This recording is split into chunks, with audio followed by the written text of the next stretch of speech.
Hello students, welcome to science class by Gaurav sir. बच्चों, आज हम बात करने वाले हैं मेटल्स और नॉन मेटल्स के बारे में। मेटल्स और नॉन मेटल्स जिनको आप शायद अपने जूनियर क्लासेस से पढ़ते आए हैं, लेकिन उनकी कुछ ऐसी प्रॉपर्टीज जो आपने अभी तक नहीं सुनी होगी, उनके बारे में बच्चों हम बात करने वाले हैं। तो आइए एक एक करके मेटल्स और नॉन मेटल्स को शुरू करते हैं, इनकी स्टडी को शुरू करते हैं। बच्चों, सबसे पहले हम बात करेंगे किसके बारे में? मेटल्स के बारे में। मेटल्स जिनके बिना इंडस्ट्रीज के बारे में सोचना नामुमकिन था, जिनके बिना घर में फर्नीचर के बारे में सोचना नामुमकिन था, जिनके बारे में सोचे बिना स्पेस में जाना नामुमकिन था, और जिनके बारे में सोचे बिना आज आपका और मेरा यूं ऑनलाइन मिलना नामुमकिन था। यानी कि मेटल्स वो चीज है जिसके बिना हम डेवलपमेंट के बारे में तो सोच ही नहीं सकते हैं। तो बच्चों, हम बात कर रहे हैं किनके बारे में? मेटल्स के बारे में। सबसे पहले समझते हैं कि मेटल्स को या फिर नॉन मेटल्स को कैसे क्लासिफाई करा जाता है और किस तरीके से इसकी स्टडी को हम आगे बढ़ा सकते हैं। अगर हम बात करें सारे के सारे एलिमेंट्स की, चाहे वो मेटल हो या नॉन मेटल हो, तो सभी एलिमेंट्स को एक टेबुलर फॉर्म के अंदर प्रेजेंट किया जाता है, जिसको सबसे पहली बार एक रशियन साइंटिस्ट दिमित्री मेंडलीव ने दिया था। हालांकि उसके बाद इसके अंदर बहुत सारे बदलाव हुए और आज फाइनली आप इस तरह के पीरियोडिक टेबल को देखते हैं। ये एक टेबुलर फॉर्म है अलग अलग एलिमेंट्स को क्लासिफाई करने के लिए और ये बताने के लिए कि कौन सा एलिमेंट की प्रॉपर्टी क्या है। इस टेबल की मदद से हम लोग जान सकते हैं कि किस एलिमेंट में कितने इलेक्ट्रॉन्स होंगे, कौन कितनी ज्यादा भारी होगा, कितना बड़ा होगा, कितना छोटा होगा, किससे रिएक्ट करेगा, किससे नहीं करेगा। ये हम पढ़ेंगे अपने एक चैप्टर के अंदर जिसका नाम है पीरियोडिक क्लासिफिकेशन ऑफ एलिमेंट्स। लेकिन फिलहाल यहां पर मैंने आपको एक हिंट दिया कि इस तरीके से हम एलिमेंट्स को जब अरेंज करते हैं तो हम बता सकते हैं कि उनकी प्रॉपर्टीज क्या है।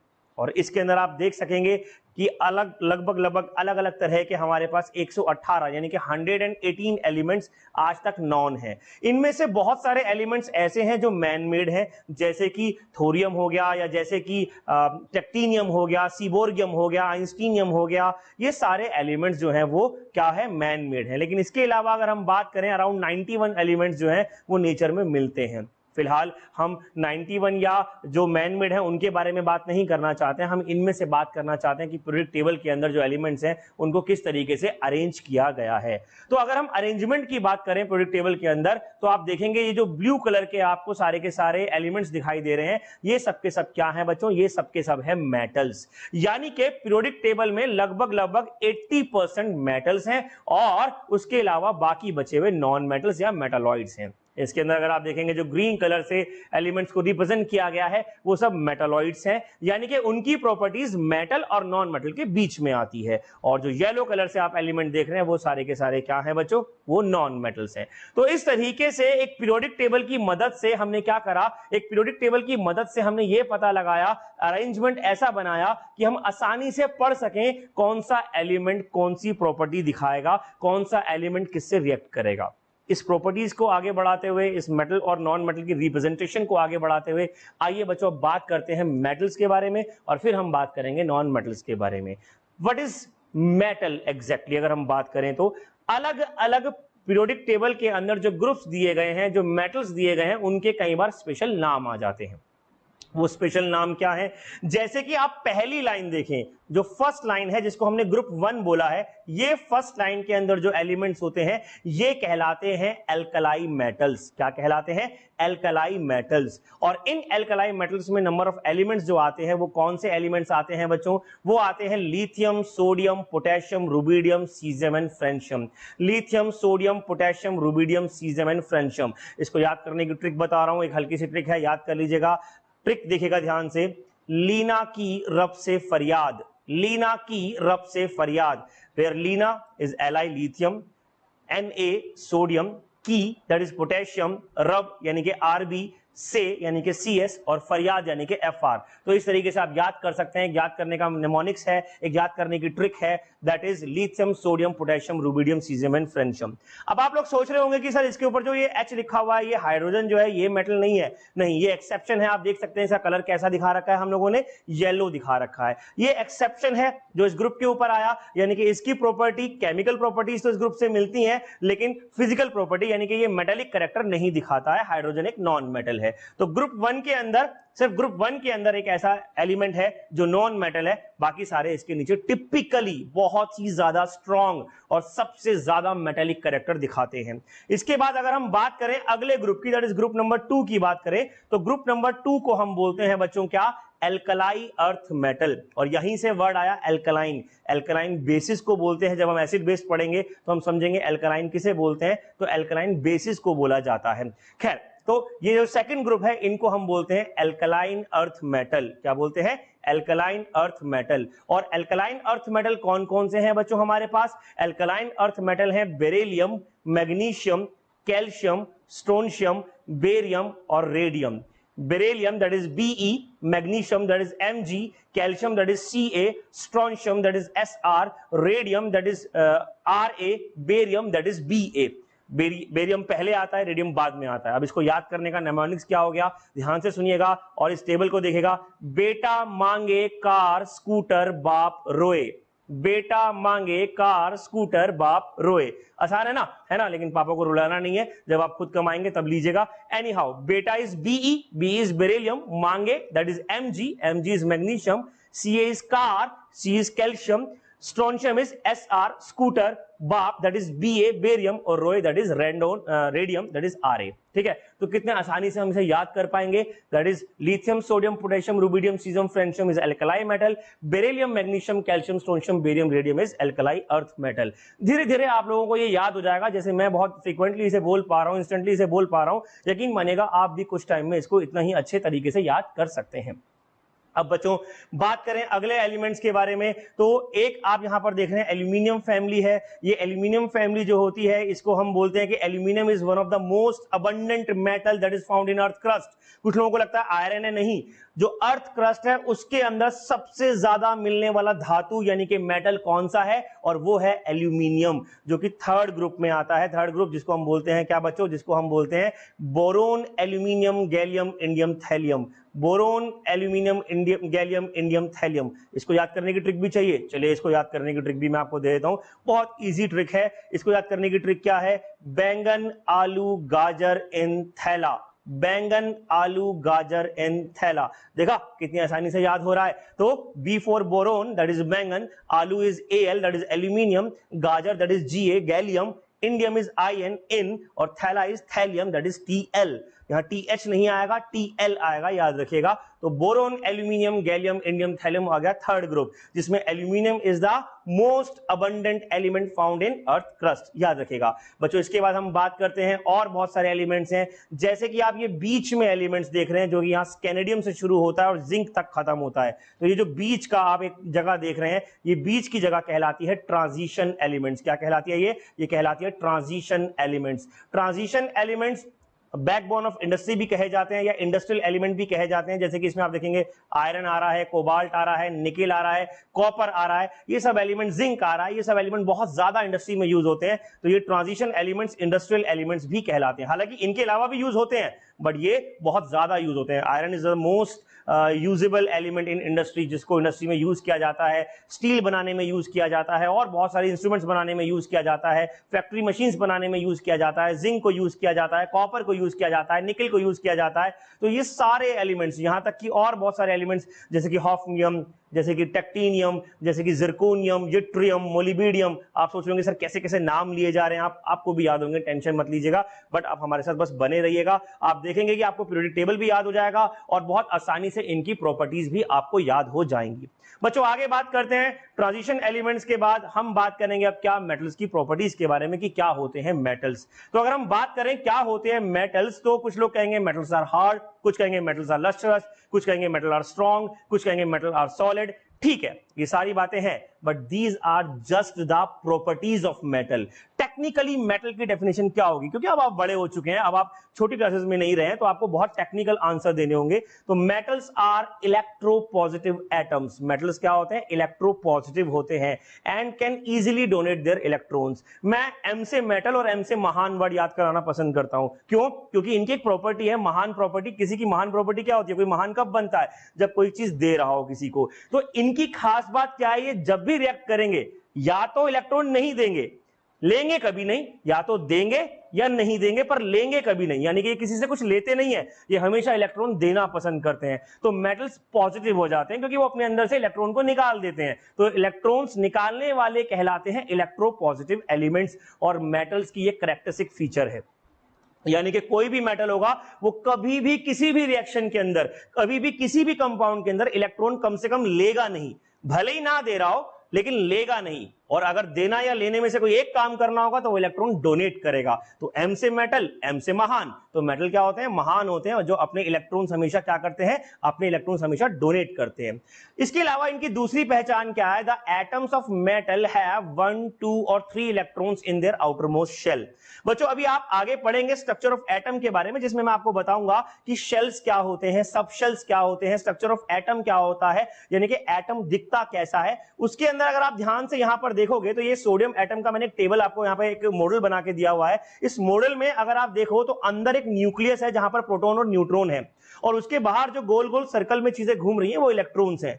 अगर आप लास्ट सर्कल में देखो तो केवल एक ही इलेक्ट्रॉन है। मेटल की पहचान क्या होती है, इनके लास्ट सर्कल यानी कि लास्ट शेल के अंदर, लास्ट एनर्जी लेवल के अंदर, ये उनके नाम है शेल या एनर्जी लेवल के अंदर, या तो 1 इलेक्ट्रॉन होंगे या 2 इलेक्ट्रॉन होंगे या 3 इलेक्ट्रॉन्स होंगे। इसे कुछ और एग्जांपल देखते हैं, जैसे कि लिथियम, लिथियम का एटॉमिक नंबर 3 होता है, इसके पहले वाले सर्कल में 2 इलेक्ट्रॉन और दूसरे वाले सर्कल में 1 इलेक्ट्रॉन, और दूसरा सर्कल कौन सा है, आखिरी सर्कल है।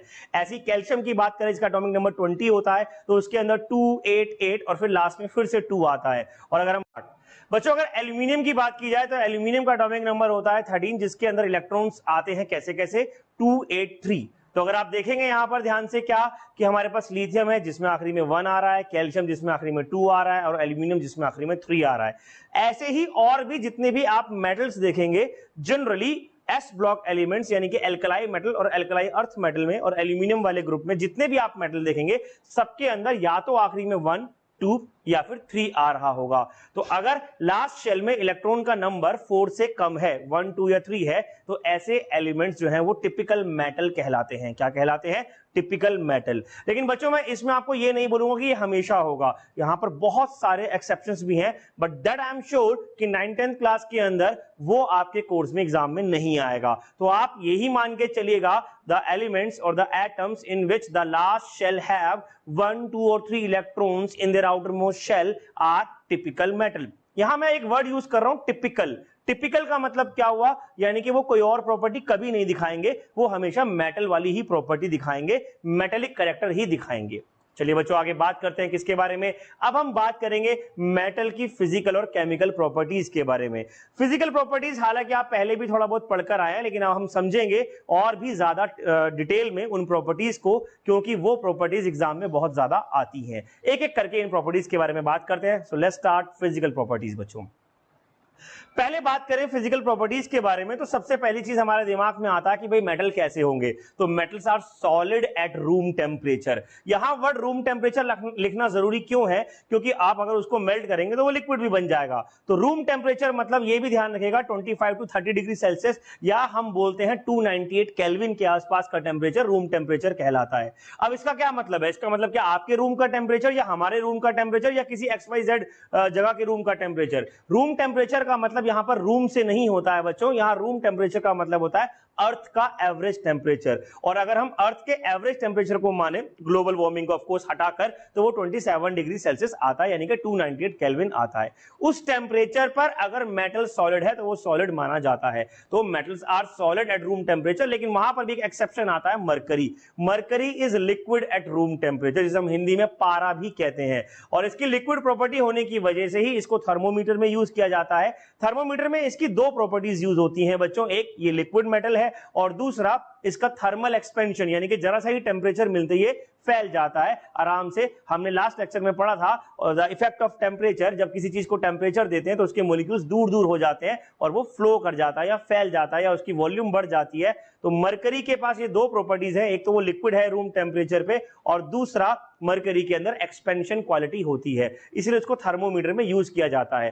फिलहाल यहां पर ये एक्सेप्शन आ रहा है क्या, that mercury is liquid at room temperature except mercury, generally all other elements और other metals are are solid at room temperature.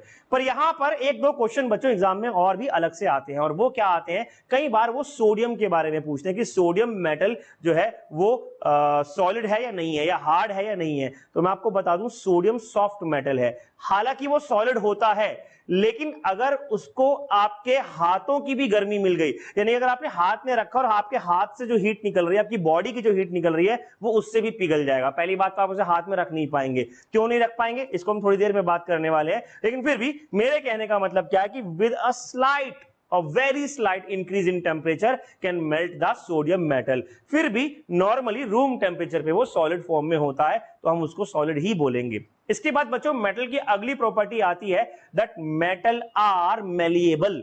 यहां पर मेलिएबल का मतलब क्या है बच्चों, मेलिएबल का मतलब है जब किसी भी चीज को हम बहुत थिन शीट में कन्वर्ट कर सकते हैं। तो metals are malleable, that is they can be converted into very thin sheet. और इसका सबसे बेस्ट एग्जांपल आता है हमारे पास गोल्ड और सिल्वर का। तो जैसे कि आप देख पा रहे हैं इस वीडियो के अंदर कि जो सिल्वर है उसको हम थिन शीट में चेंज कर रहे हैं। ये तो बहुत मोटी शीट है, आपने इससे भी पतली शीट देखी हुई है। हाँ, आपने देखी हुई है, कहां देखी हुई है, गैस करिए, सोचिए आसपास कभी जिंदगी में चांदी का कहां यूज करा है सर, ज्वेलरी में करा है, और कहीं और कहीं, हाँ मिठाई में करा है, स्वीट्स में करा है, चांदी का वर्क लगाया जाता है ना, तो वो जो चांदी का वर्क लगाया जाता है, जो चांदी की लेयर लगाई जाती है, वो इतनी पतली थिन शीट होती है। इसके अलावा एल्यूमिनियम की भी आपने थिन शीट देखी है, जिसको हम एल्यूमिनियम फॉइल कहते हैं। गोल्ड की भी शीट आती है, गोल्ड फॉइल कहते हैं।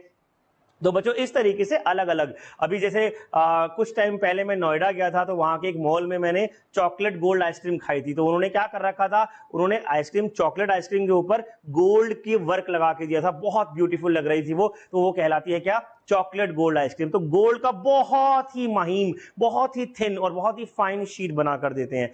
गोल्ड की इतनी पतली शीट बनने के पीछे एक और भी एक्सपेरिमेंट हम पहले पढ़ चुके हैं, याद करिए क्या पढ़ा था हमने, स्ट्रक्चर ऑफ एटम में रदरफोर्ड स्कैटरिंग एक्सपेरिमेंट पढ़ा था। रदरफोर्ड ने अपने स्कैटरिंग एक्सपेरिमेंट में अ वेरी फाइन और थिन शीट ऑफ गोल्ड ली थी, क्योंकि गोल्ड में ये प्रॉपर्टी सबसे ज्यादा पाई जाती है। तो इस तरीके से गोल्ड, सिल्वर, एल्यूमिनियम, यहां तक कि और भी बहुत सारे एलिमेंट्स जो है उनकी थिन शीट में हम उन्हें कन्वर्ट कर सकते हैं, लेकिन ये प्रॉपर्टी भी सबसे ज्यादा किसके अंदर होती है, गोल्ड और सिल्वर के अंदर होती है। बच्चों इसके बाद अगर हम बात करें अगली प्रॉपर्टी के बारे में, कट भैया आगे चल नहीं रहा, ये कहां चले जाते हो यार।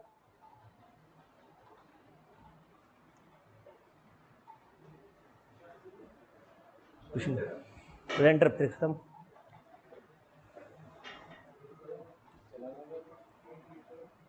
हाँ अब चला, नहीं चला,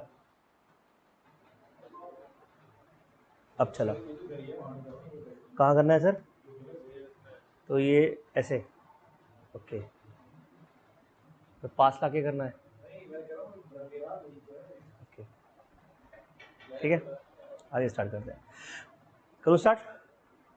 बच्चों नेक्स्ट प्रॉपर्टी आती है हमारे पास किसकी, नेक्स्ट प्रॉपर्टीज मेटल की आती है क्या, number third is metal are ductile. Ductile का मतलब यहां पर क्या है कि मेटल एक थिन वायर में बदला जा सकता है, यानी कि आप मेटल को शीट की तरह ही उसको बहुत पतली वायर में चेंज कर सकते हैं। और बहुत पतली वायर में चेंज करने की ये प्रॉपर्टी भी सबसे ज्यादा पाई जाती है किसके अंदर, अगेन गोल्ड और सिल्वर के अंदर। और इसका एक बेहतरीन एग्जाम्पल है कांजीवरम साड़ीज। कांजीवरम साड़ीज जो कि ऑल ओवर द वर्ल्ड मशहूर है, उन साड़ीज के अंदर क्या होता है, उनके अंदर गोल्ड के धागे से नक्काशी कह लीजिए या जो भी कढ़ाई होती है वो कह लीजिए, उसके अंदर वो करा जाता है। और ये वर्ल्ड फेमस साड़ीज हैं और इंडिया के पास इसका पेटेंट भी है। तो गोल्ड के अंदर ये प्रॉपर्टीज हमें कई सालों पहले ही पता चल गई थी, कई हजारों सालों पहले ही पता चल गई थी, जिसका यूज हम करते हैं। इसके बाद अगर हम बात करें मेटल की अगली प्रॉपर्टी की, तो ये बेस्ट प्रॉपर्टी, यानी कि इसके एग्जाम में क्वेश्चन ज्यादा आते हैं इसलिए बेस्ट बता रहा हूं, ये प्रॉपर्टी है metal are good conductor of heat and electricity.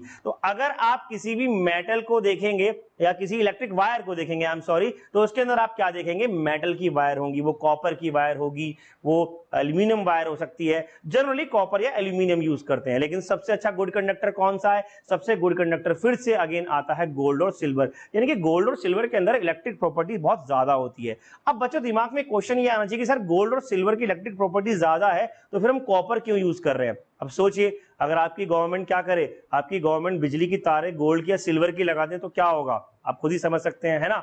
हालांकि इसमें एक और भी प्रॉब्लम है, ये कॉस्टली तो है ही है, इसको एक्सपेंसिव तो कह ही सकते हैं और इसको चोरी होने का डर तो कह ही सकते हैं। इसके साथ साथ गोल्ड में एक प्रॉब्लम क्या आती है, it is a good conductor of electricity, इसके साथ साथ it is a good conductor of heat also.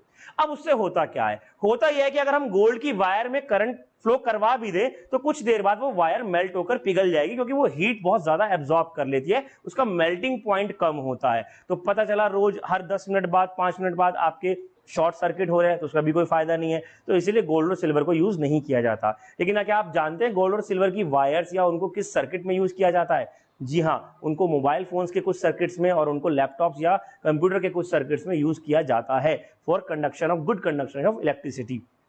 इसीलिए अगर आप कभी YouTube पे सर्च करेंगे तो आपको ऐसी बहुत सारी वीडियोस मिल जाएंगी जिसमें वो बताएंगे कैसे मोबाइल फोन से सोना निकालें, कैसे मोबाइल फोन या लैपटॉप से चांदी निकालें। हालांकि वो बहुत कम मात्रा में होता है, पर वहां पर हम उसे यूज करते हैं और जितना ज्यादा उसको यूज करते हैं उतना ही वो कॉस्टली भी होता जाता है। तो ये क्या हो गई, एक और प्रॉपर्टी हो गई मेटल्स की, that metals are good conductor of heat and electricity. बच्चों, एक कंपाउंड या एक सब्सटेंस होता है जिसकी खास बात क्या है, वो गुड कंडक्टर ऑफ हीट तो होता है but good conductor of electricity नहीं होता। तो इसमें खास बात क्या हुई बच्चों, आपके पास जितने भी कंपाउंड्स या जितने भी मटेरियल आएंगे, याद रखिएगा अगर कोई भी material good conductor of electricity है, यानी कि उसके अंदर करंट फ्लो कर सकता है, तो वो अपने आप में गुड कंडक्टर ऑफ हीट भी होगा। यानी कि ये दोनों प्रॉपर्टी एक साथ मिलती हैं, इलेक्ट्रिकल कंडक्टिविटी और thermal conductivity, electrical conductor as well as heat conductor. तो ये दोनों प्रॉपर्टी साथ मिलती हैं। लेकिन एक कंपाउंड यानी कि एक सब्सटेंस ऐसा है जिसके अंदर ये ताकत तो है कि वो हीट को आर पार करेगा या हीट को कंडक्ट करेगा, लेकिन वो इलेक्ट्रिसिटी को कंडक्ट नहीं करता, और उस कंपाउंड का नाम है बच्चों माइका।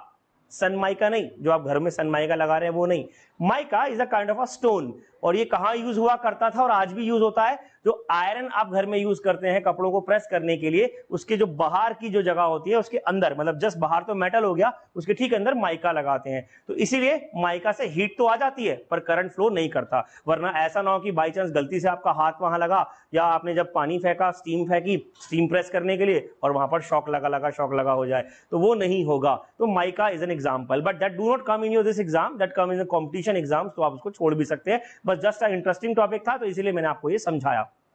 इसके बाद बच्चों अगली प्रॉपर्टी की बात करें, अगर फिजिकल प्रॉपर्टी ऑफ मेटल की बात करें तो अगली प्रॉपर्टी आती है metal are lustrous and polished and they can be polish, यानी कि मेटल्स ही वो चीज है जिनकी चमक बहुत ज्यादा होती है। हालांकि नॉन मेटल भी चमक सकते हैं पर मेटल की चमक अपने आप में बहुत ज्यादा होती है। हाँ, एक एक्सेप्शन यहां पर क्या आता है कि दुनिया की सबसे चमकदार चीज नॉन मेटल है, और वो क्या है, वो है डायमंड। तो डायमंड सबसे ज्यादा चमकता है, लेकिन फिर भी जो अगर मेटल की बात की जाए तो जनरली सारे मेटल ही लस्ट्रस होते हैं, सारे मेटल ही जो है पॉलिश होकर चमक सकते हैं, जिसमें गोल्ड, सिल्वर, इनकी लस्ट्रस प्रॉपर्टी सबसे ज्यादा होती है। और आपको एक बात और बता दूं, ये जो लस्ट्रस वर्ड आया, ये एक इंग्लिश एटोमोलॉजी की अगर हम बात करें तो लस्ट्रस वर्ड लस्ट वर्ड से आता है। लस्ट का मतलब होता है ग्रीड, भूख या फिर लालच, यानी कि ऐसी चीजें जिसको देख के दिमाग में लालच आ जाए कि काश ये मुझे मिल जाए। तो जैसे कहते हैं ना कि गोल्ड जो होता है या सिल्वर होता है, लोग उसके पीछे पागल हैं क्योंकि वो लस्ट्रस है, उनमें इतनी चमक है कि वो आपको अपनी तरफ अट्रैक्ट कर सकते हैं।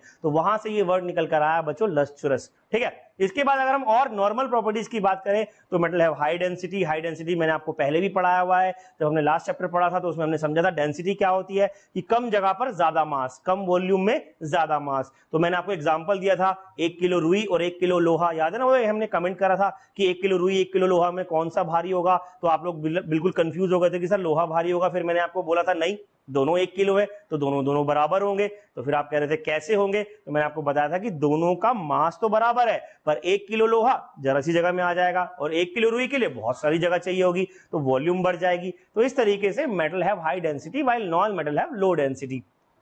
हम बात करें मेटल की तो metals are hard except sodium. Sodium एक सॉफ्ट मेटल है, मरकरी ऑफ कोर्स लिक्विड है, वो तो वैसे भी सॉफ्ट हो गया, लेकिन अगर सोडियम की बात करी जाए तो सोडियम एक सॉफ्ट मेटल है। और इस पे एग्जाम में क्वेश्चन क्या आता है, इस पे एग्जाम में क्वेश्चन आता है name the metal which can B cut by knife. Simply उसको नाइफ से काट सकते हो ऐसा मेटल, तो ऐसा मेटल कौन सा है, sodium metal. Sodium metal is a soft metal which can be even cut by simply by knife. ठीक है, इसके बाद हम बच्चों आगे बात करें तो metal have high melting and boiling point. Metal को पिघालना और उसको बॉयल करना तो बहुत ही मुश्किल होता है, यानी कि ये बहुत ज्यादा क्या होते हैं, स्ट्रॉन्ग इंटरेक्टिव इंटरमोलिकुलर फोर्सेस से जुड़े होते हैं। तो metals have high melting and boiling point.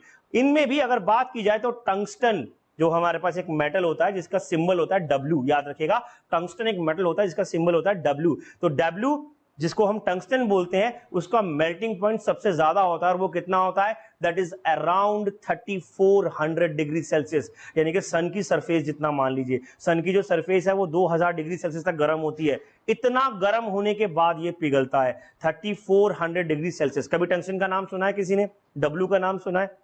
नहीं सुना। चलिए मैं आपको एग्जांपल बताता हूं, इसको आपने बहुत जगह सुना भी है और देखा भी है, बस आपको पता नहीं है कि वो कहां यूज हो रहा है। जो हमारे पास इलेक्ट्रिक बल्ब आते थे, आते थे क्यों बोला मैंने, क्योंकि आजकल एलईडी बल्ब्स आते हैं, लेकिन जो पुराने जमाने में इनकैंडेसेंट बल्ब जिसे हम बोलते हैं वो आते थे, जिनके अंदर एक वायर लगी होती थी। तो वो वायर उस बल्ब के अंदर, अगर आप देखेंगे आपको दिखाता हूं, ये वाला बल्ब है ना, याद है ना, ऐसे बल्ब आते थे। तो इसके अंदर जो आप ये देख रहे हैं, ये जो इसके अंदर ये लगा हुआ है, ये क्या है, ये टंगस्टन होता था। तो टंगस्टन क्या करता है, टंगस्टन जो है बहुत ही ज्यादा गर्म होता है, उसका मेल्टिंग पॉइंट बहुत हाई होता है और वो एनर्जी रिलेट करता है, इसीलिए इसको बल्ब में यूज किया जाता है। और इसका सिंबल क्या है, W। W से याद करने का तरीका बताता हूं, हालांकि थोड़ा सा अजीब सा तरीका है, पर याद रखना W फॉर वाइफ, बहुत जल्दी भड़क जाती है ना, तो ये बहुत जल्दी भड़क जाता है, तो बहुत ज्यादा ग्लो करता है। तो इस तरीके से आप इसको याद कर सकते हो। तो tungsten is the metal which have the highest boiling and melting point. लेकिन अगर बात करी जाए दुनिया में सबसे ज्यादा मेल्टिंग पॉइंट किसका है बच्चों, तो वो एक्सेप्शन नॉन मेटल में आ जाता है। जब हम वहां पढ़ेंगे मैं आपको बताऊंगा, डायमंड के बारे में बात करूंगा। डायमंड का मेल्टिंग पॉइंट टंगस्टन से भी ज्यादा होता है। तो डायमंड अपने आप में एक्सेप्शन है, पर वो नॉन मेटल में है। अब बच्चों अगली प्रॉपर्टी की बात करी जाए तो मेटल्स आर रिजिड। मेटल्स जो होते हैं वो रिजिड होते हैं and have high tensile strength. Now what is tensile strength, ये भी हम लास्ट चैप्टर में पढ़ चुके हैं, लेकिन एक बार दोबारा बताता हूं।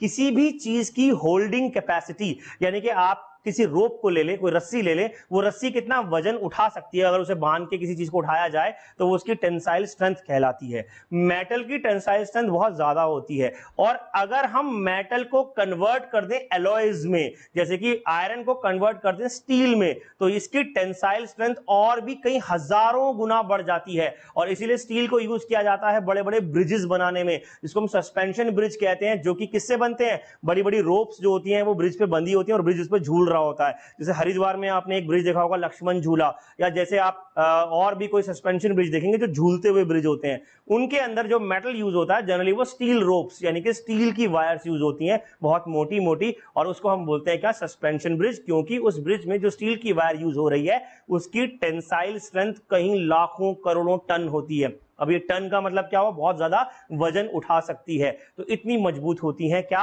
मेटल की टेंसाइल स्ट्रेंथ या एलॉयज की टेंसाइल स्ट्रेंथ। तो बच्चों ये प्रॉपर्टीज है हमारे पास किसकी, ये सारी प्रॉपर्टीज फिजिकल प्रॉपर्टीज हैं मेटल की। इसके अलावा और भी कुछ प्रॉपर्टीज हैं, जैसे कि metals do not change their shape वगैरह, लेकिन वो हम सॉलिड लिक्विड गैस के अंदर ही पढ़ के आ चुके हैं, तो हमें यहां पर उनको दोबारा से करने की जरूरत नहीं है। इसके बाद बच्चों बात करते हैं किसके बारे में, इसके बाद हम बात करते हैं मेटल की केमिकल प्रॉपर्टीज के बारे में। तो देखिए दो तरह की प्रॉपर्टीज हुई, एक फिजिकल प्रॉपर्टीज और दूसरी केमिकल प्रॉपर्टीज। फिजिकल प्रॉपर्टीज में हम सिर्फ फिजिकल नेचर, उसकी हार्डनेस, उसकी मेल्टिंग पॉइंट, बॉइलिंग पॉइंट, उसकी टेंसाइल स्ट्रेंथ, रिजिडिटी, उसका सॉलिड लिक्विड बिहेवियर, इस तरह की बातें करते हैं। और केमिकल प्रॉपर्टीज में हम क्या बात करेंगे कि वो कैसे किसी से रिएक्ट करता है। इसको ऐसे समझ लीजिए कि अगर मैं आपकी बात करूं तो आपकी दो तरह की प्रॉपर्टीज होंगी, एक फिजिकल और एक केमिकल। फिजिकल यानी कि आप कैसा दिखते हैं, आपकी बॉडी स्ट्रक्चर क्या है, आप कितना वजन उठा पाएंगे, आप कितनी दूर भाग पाएंगे, आप कैसे बोल पाएंगे। और केमिकल प्रॉपर्टी क्या होगी कि आपका नेचर कैसा, आप किसी दूसरे व्यक्ति से जब बात कर रहे हैं तो किस तरीके से रिएक्ट करेंगे, उनकी बातों का कैसे जवाब देंगे, वो केमिकल प्रॉपर्टीज हो गई। तो आइए हम बात करते हैं अब किसके बारे में, केमिकल प्रॉपर्टीज ऑफ मेटल के बारे में। अलग अलग केमिकल प्रॉपर्टीज में जो सबसे पहली प्रॉपर्टी आती है वो ये आती है कि मेटल रिएक्ट करते कैसे हैं और क्यों करते हैं। एक बात बच्चों मैं आप लोगों को बताना चाहूंगा, ये हम अपने फर्स्ट चैप्टर में पढ़ चुके हैं केमिकल रिएक्शन के अंदर, कि जब भी कभी कोई एटम किसी दूसरे एटम से रिएक्ट करता है तो वो रिएक्शन किसकी वजह से होती है, इलेक्ट्रॉन्स की वजह से होती है। यानी कि या तो कोई एटम इलेक्ट्रॉन ले रहा होगा या कोई एटम इलेक्ट्रॉन दे रहा होगा। इलेक्ट्रॉन का आदान प्रदान, इलेक्ट्रॉन का लेना देना, या फिर इलेक्ट्रॉन की शेयरिंग करना, आपस में शेयर कर रहा होगा, उसको हम बोलते हैं केमिकल रिलेशन। देखिए जैसे भी आप किसी से बात करते हैं, अगर आपका फ्रेंड है तो उसके साथ आप अपना टाइम शेयर करेंगे, आप अपने सुख दुख शेयर करेंगे, आप अपना खाना वगैरह शेयर करेंगे, वो आपका फ्रेंड है, आपका ब्रदर है या आपका कोई रिलेटिव है, तो उससे आप ये सब चीजें शेयर करते हैं। या फिर अगर हम बात करें किसी अनजान व्यक्ति से आपको कोई काम पड़ रहा है, तो इसका मतलब हो सकता है वो प्रोफेशनल शेयरिंग हो, उसमें इलेक्ट्रॉन यानी कि पैसों का आना जाना होगा, तो आप पैसों को इलेक्ट्रॉन से कंपेयर कर सकते हैं यहां पर। तो किसी भी एटम का इलेक्ट्रॉन शेयर करना या किसी भी एटम का इलेक्ट्रॉन का लेना या देना, या हम सिंपली बोल दे किसी भी एटम के अंदर इलेक्ट्रॉन का डीलोकलाइज होना, अपनी जगह से विस्थापित होना, हिलना, उसकी केमिकल प्रॉपर्टीज को दर्शाता है। जैसा कि शुरुआत में मैंने आपको बताया था कि जो मेटल्स होते हैं वो महान होते हैं। महान वर्ड मैंने क्यों यूज किया था कि मेटल्स हमेशा अपने इलेक्ट्रॉन देने की कोशिश करते हैं, और जब वो इलेक्ट्रॉन देते हैं तो उनके ऊपर पॉजिटिव चार्ज आ जाता है, इसीलिए वो इलेक्ट्रोपॉजिटिव, पॉजिटिवनेस आ जाती है, महानता आ जाती है, इसीलिए उनको मैंने महान बोल दिया। पर इसका ये मतलब नहीं कि नॉन मेटल महान नहीं होते हैं, हमने मेटल की बात करी है। अगर कोई एक इंसान अच्छा है तो इसका ये मतलब नहीं कि दूसरा बुरा हो गया, हम केवल एक के बारे में बात कर रहे हैं। तो इस तरीके से इसको आपको याद करना है। तो मेटल्स क्या है बच्चों? Metals can easily donate their electron during any chemical reaction and they can form a positive charge। जैसे कि आप यहां देख सकते हैं, सोडियम ने अपना एक इलेक्ट्रॉन दिया।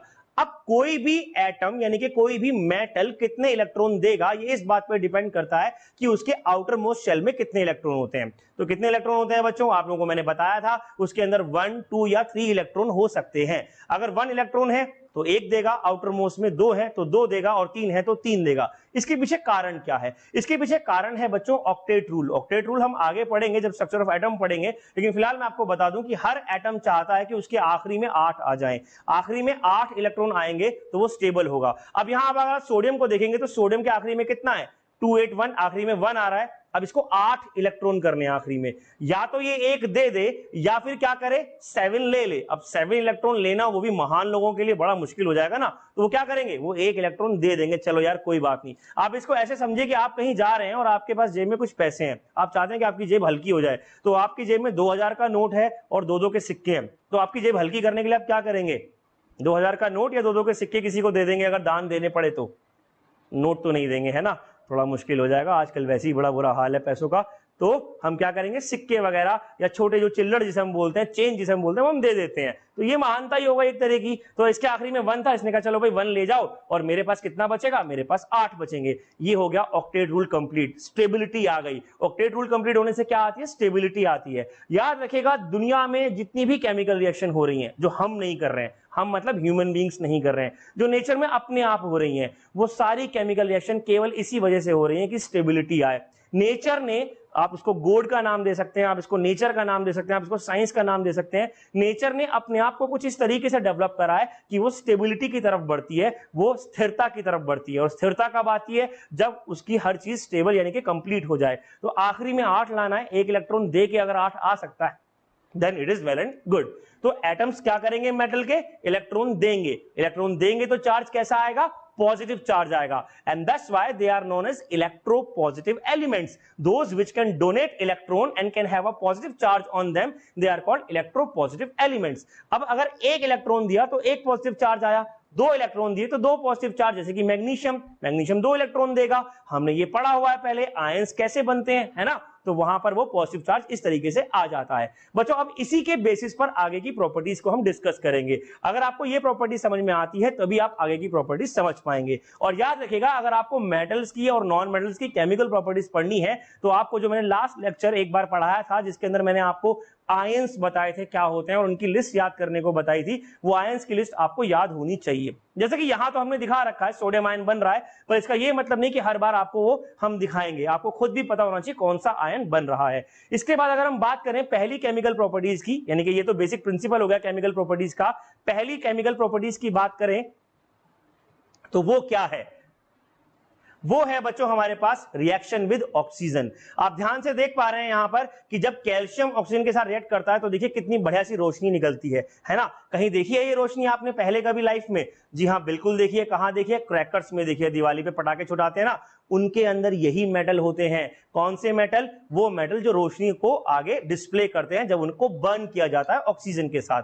याद रखिएगा एक बात और, जब कभी कोई भी एलिमेंट ऑक्सीजन के साथ रिएक्ट कर रहा है तो हम इनडायरेक्टली बोल सकते हैं कि वो बर्न कर रहा है। क्यों? क्योंकि बर्निंग में ऑक्सीजन की जरूरत पड़ती है। हाँ, अब हम जैसे सांस ले रहे हैं, O2 अंदर जा रहा है, तो क्या हम भी बर्न कर रहे हैं? हम उसको बर्न वर्ड यूज ना करके कंबशन वर्ड यूज कर देते हैं। अब दोनों में फर्क क्या है? कंबशन में बच्चों क्या होता है कि हम कहते हैं कि लाइट नहीं निकली, लेकिन बर्न करेंगे तो लाइट भी निकलेगी, यानी कि रोशनी हो जाएगी। जैसे किसी चीज को जलाना और किसी चीज को भूनना, बेक करना, दोनों में ही हीट दे रहे हैं, पर जलाने में लाइट निकलेगी, भूनने में लाइट नहीं निकलेगी। तो ये क्या कहलाता है? ये कहलाता है बर्निंग। तो metals react with oxygen to form oxide. क्या बनाएंगे? ऑक्साइड। ऑक्साइड माने जिन पे O2- होता है। आयंस की लिस्ट मैंने आपको बोला, आपको याद करनी है, जिन पे O2- होता है। तो दीज ऑक्साइड्स, और मेटल के जो ऑक्साइड्स बनेंगे वो कैसे होंगे? बेसिक इन नेचर होंगे। जैसे कि मैग्नीशियम ने ऑक्सीजन के साथ रिएक्ट करा और क्या बनाया? MgO। कॉपर ने ऑक्सीजन के साथ रिएक्ट करा और क्या बनाया? CuO। अब कॉपर और मैग्नीशियम क्या दोनों सही तरीके से, सेम तरीके से रिएक्ट करते हैं? ऐसा नहीं है। आयरन ने रिएक्ट करा ऑक्सीजन से, क्या बनाया? Fe2O3। बल्कि ये तो कई बार Fe2O3 के अलावा Fe3O4 भी बनाता है। ठीक है, कैसे बनाता है हम इसको आगे बात करेंगे बच्चों। लेकिन फिलहाल अलग अलग मेटल्स ऑक्सीजन के साथ रिएक्ट करके अलग अलग तरीके से प्रोडक्ट बनाते हैं। अब वो प्रोडक्ट कैसे कैसे बनते हैं अगर आप ध्यान से देखें, अगर एल्कलाई मेटल और एल्कलाई अर्थ मेटल की बात की जाए, अब ये कौन से मेटल है? एल्कलाई मेटल और एल्कलाई अर्थ मेटल। हमने शुरुआत में पढ़ा था पीरियोडिक टेबल के अंदर, जो पहला ग्रुप आता है lithium, sodium, potassium, rubidium, caesium, francium, वो एल्कलाई मेटल थे। और जो दूसरा ग्रुप आता है beryllium, magnesium, calcium, strontium, barium, radium, वो एल्कलाई अर्थ मेटल थे। इन एल्कलाई मेटल और एल्कलाई अर्थ मेटल को एक्सेप्ट बेरिलियम और मैग्नीशियम, इन दोनों को छोड़कर बाकी कोई सा भी एलिमेंट अगर हम बर्न करते हैं तो वो अपनी एक कैरेक्टरिस्टिक्स आग यानी कि कैरेक्टरिस्टिक्स कलर ऑफ फ्लेम देता है। जैसे आप यहां पर देखेंगे लिथियम क्रिम्सन रेड कलर दे रहा है, सोडियम येलो कलर दे रहा है, कॉपर ग्रीनिश कलर दे रहा है। हालांकि copper is not alkali metal और एल्कलाई अर्थ मेटल। यहां पर कैल्शियम भी ये ऐसे ही कलर देता है और पोटेशियम यहां पर वॉयलेट कलर दे रहा है। इनको बोलते हैं कैरेक्टरिस्टिक फ्लेम, या इसका एक और नाम भी दिया गया है, that is fingerprint flame colour of the metal burning in oxygen.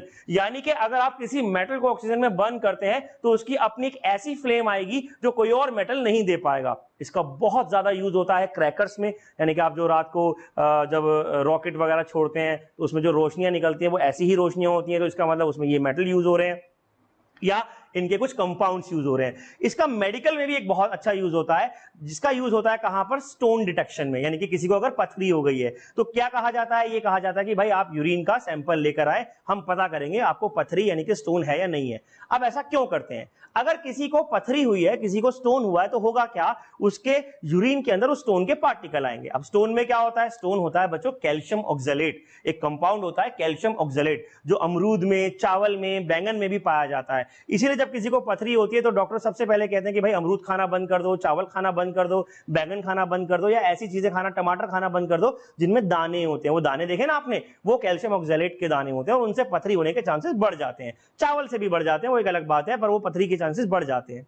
अब क्योंकि ये कंपाउंड कैल्शियम के हैं और कॉपर और कैल्शियम एक जैसा सा कलर देते हैं, ब्लूइश ग्रीन या ग्रीनिश कलर देते हैं, तो अगर यूरिन में कैल्शियम हुआ और उसको जब यूरिन को, सैंपल को पेपर में डिप करके बर्न करा, तो अगर ऐसी वाली वेवलेंथ वाली लाइट निकली तो इसका मतलब वहां पर पथरी है, और अगर नहीं निकली तो पथरी नहीं है। तो फिर इसका मतलब डॉक्टर उसको दोबारा डायग्नोस करेंगे, अगली बीमारी के बारे में बात करेंगे। इस तरीके से वो डायग्नोस किया जाता है। इस तरीके से हम पैथोलॉजिकली उसको डिटेक्ट कर सकते हैं कि किसी को पथरी है या नहीं है। और इसके अलावा कहां यूज होता है? मान लीजिए आपको कोई अननोन कंपाउंड मिला, आप अपने घर पे कहीं बैठे हैं, आपको अननोन कंपाउंड मिला, घर पे नहीं मिलने का है। जैसे हम आर्किटेक्चरल साइट्स की बात करें, जो पुरातत्व विभाग वाले होते हैं, जो अलग अलग जगहों पे जाके ढूंढते हैं कि भाई ये चीज कितनी पुरानी है, इसमें क्या है। मान लो हमें एंशिएंट इंडिया का कोई सामान मिल जाए, कोई मेटल मिल जाए, हम सोचे यार इसके अंदर क्या क्या डला हुआ है, आयरन है या नहीं है, कोबाल्ट है या नहीं है, गोल्ड है या नहीं है, अब वो पता लगाना है, तो उसमें भी ये टेक्निक यूज हो सकती है। इस टेक्निक को यूज करने के लिए हम एक इंस्ट्रूमेंट यूज करते हैं बच्चों, that is not in your course, but फिर भी मैं बता देता हूं। एक इंस्ट्रूमेंट यूज करते हैं, इसका नाम होता है स्पेक्ट्रोमीटर। क्या नाम होता है? स्पेक्ट्रोमीटर। और वो स्पेक्ट्रोमीटर पैथोलॉजी लैब वाले, आर्किटेक्चर वाले या और भी ऐसे बहुत सारे साइंटिफिक ऑपरेशंस के अंदर उन्हें यूज किया जा सकता है। तो ये हो गया क्या? That metal burn with oxygen to give characteristics flame, some metal give characteristics flame. और इसके साथ साथ वो क्या बनाएंगे? ऑक्साइड बनाएंगे, जो कि बेसिक इन नेचर होंगे। अब बच्चों आइए हम बात करते हैं किसके बारे में? हम बात करते हैं कि ये जितने भी मेटल्स हैं ये कैसे कैसे रिएक्ट करते हैं, किसके अंदर? ऑक्सीजन के साथ और पानी के साथ। तो कैसे कैसे रिएक्ट करेंगे वो मैं आपको बताता हूं। सबसे पहले हम बात करते हैं कि metal like iron and copper do not burn in air. Iron और कॉपर अपने आप में काफी स्टेबल होते हैं और वो एयर में बर्न नहीं होते। क्यों नहीं होते? आपने देखा होगा आपके घरों में जो ग्रिल्स वगैरह लगी हुई हैं, जो दरवाजे लगे हुए हैं, या जो बिल्डिंग में और मेटल यूज होता है उसमें आयरन यूज होता है। वो आयरन क्या है? वो आयरन कहां से आ रहा है? वो आयरन जो है एयर के पास से आ रहा है, एयर में टच हो रहा है मीन टू से, लेकिन वहां पे बर्निंग तो नहीं हो रही है, एयर में खराब तो नहीं हो रहा है। नहीं सर, हो जाता है। क्या हो जाता है, उसमें रस्टिंग हो जाती है, बट वो एयर और मॉइस्चर दोनों का मिलाकर एक कॉम्बिनेशन इफेक्ट है, खाली एयर का नहीं है। ये आराम से एयर में बर्न नहीं होते, लेकिन अगर इनको बार बार लगातार लगातार लगातार लंबे समय तक एयर के साथ रिएक्ट किया जाए तो ये एयर में बर्न हो जाते हैं। जैसे कि आयरन एयर में बर्न होकर क्या बनाता है, Fe2O3 या Fe3O4 या FeO। अब ये 3 कंपाउंड कहां से आ गए बच्चों? 3 कंपाउंड यही है, Fe3O4 2 कंपाउंड्स को मिलकर बना है। इसमें आयरन का सेकंड और आयरन का थर्ड ऑक्सीडेशन स्टेट आता है, यानी कि Fe3O4 अपने आप में कोई कंपाउंड नहीं होता, आपको बुक्स में लिखा हुआ मिलेगा, लेकिन गौरव सर ही आपको बताएंगे कि ये अपने आप में कोई कंपाउंड नहीं होता, ये अपने आप में 2 कंपाउंड का मिक्सचर होता है। कौन से 2 compound? Fe2O and Fe2O3, FeO and Fe2O3, FeO and Fe2O3। जब आप इन दोनों को क्या करेंगे, जब आप इन दोनों को ऐड करेंगे तो मिल जाएगा क्या, Fe3O4। और ये Fe3O4 ही मैग्नेट है, एक तरीके से ये मैग्नेट की तरह काम करता है। ऐसे ही कॉपर को भी अगर आप बर्न करोगे तो जल्दी से बर्न नहीं होगा, उसको भी लंबे समय तक हीट करना पड़ेगा और उसके बाद वो बनाएगा कॉपर ऑक्साइड, जो कि हल्का सा ब्लैकिश ब्राउन कलर का होता है। तो copper oxide blackish brown colour का होता है और मैग्नेट भी Fe3O4 भी ब्लैकिश कलर का होता है। अब बात करते हैं बच्चों किसके बारे में, अब बात करते हैं रिएक्शन विद वाटर के बारे में, यानी कि मेटल वाटर से कैसे रिएक्ट करते हैं, मेटल को वाटर से कैसे रिएक्ट किया जाता है। तो जब मेटल पानी से रिएक्ट करते हैं तो बहुत ही कई बार एक्सप्लोसिव रिएक्शंस होती हैं, जैसे कि आप यहां पर देखेंगे लिथियम, पोटेशियम, सीजियम, रुबिडियम।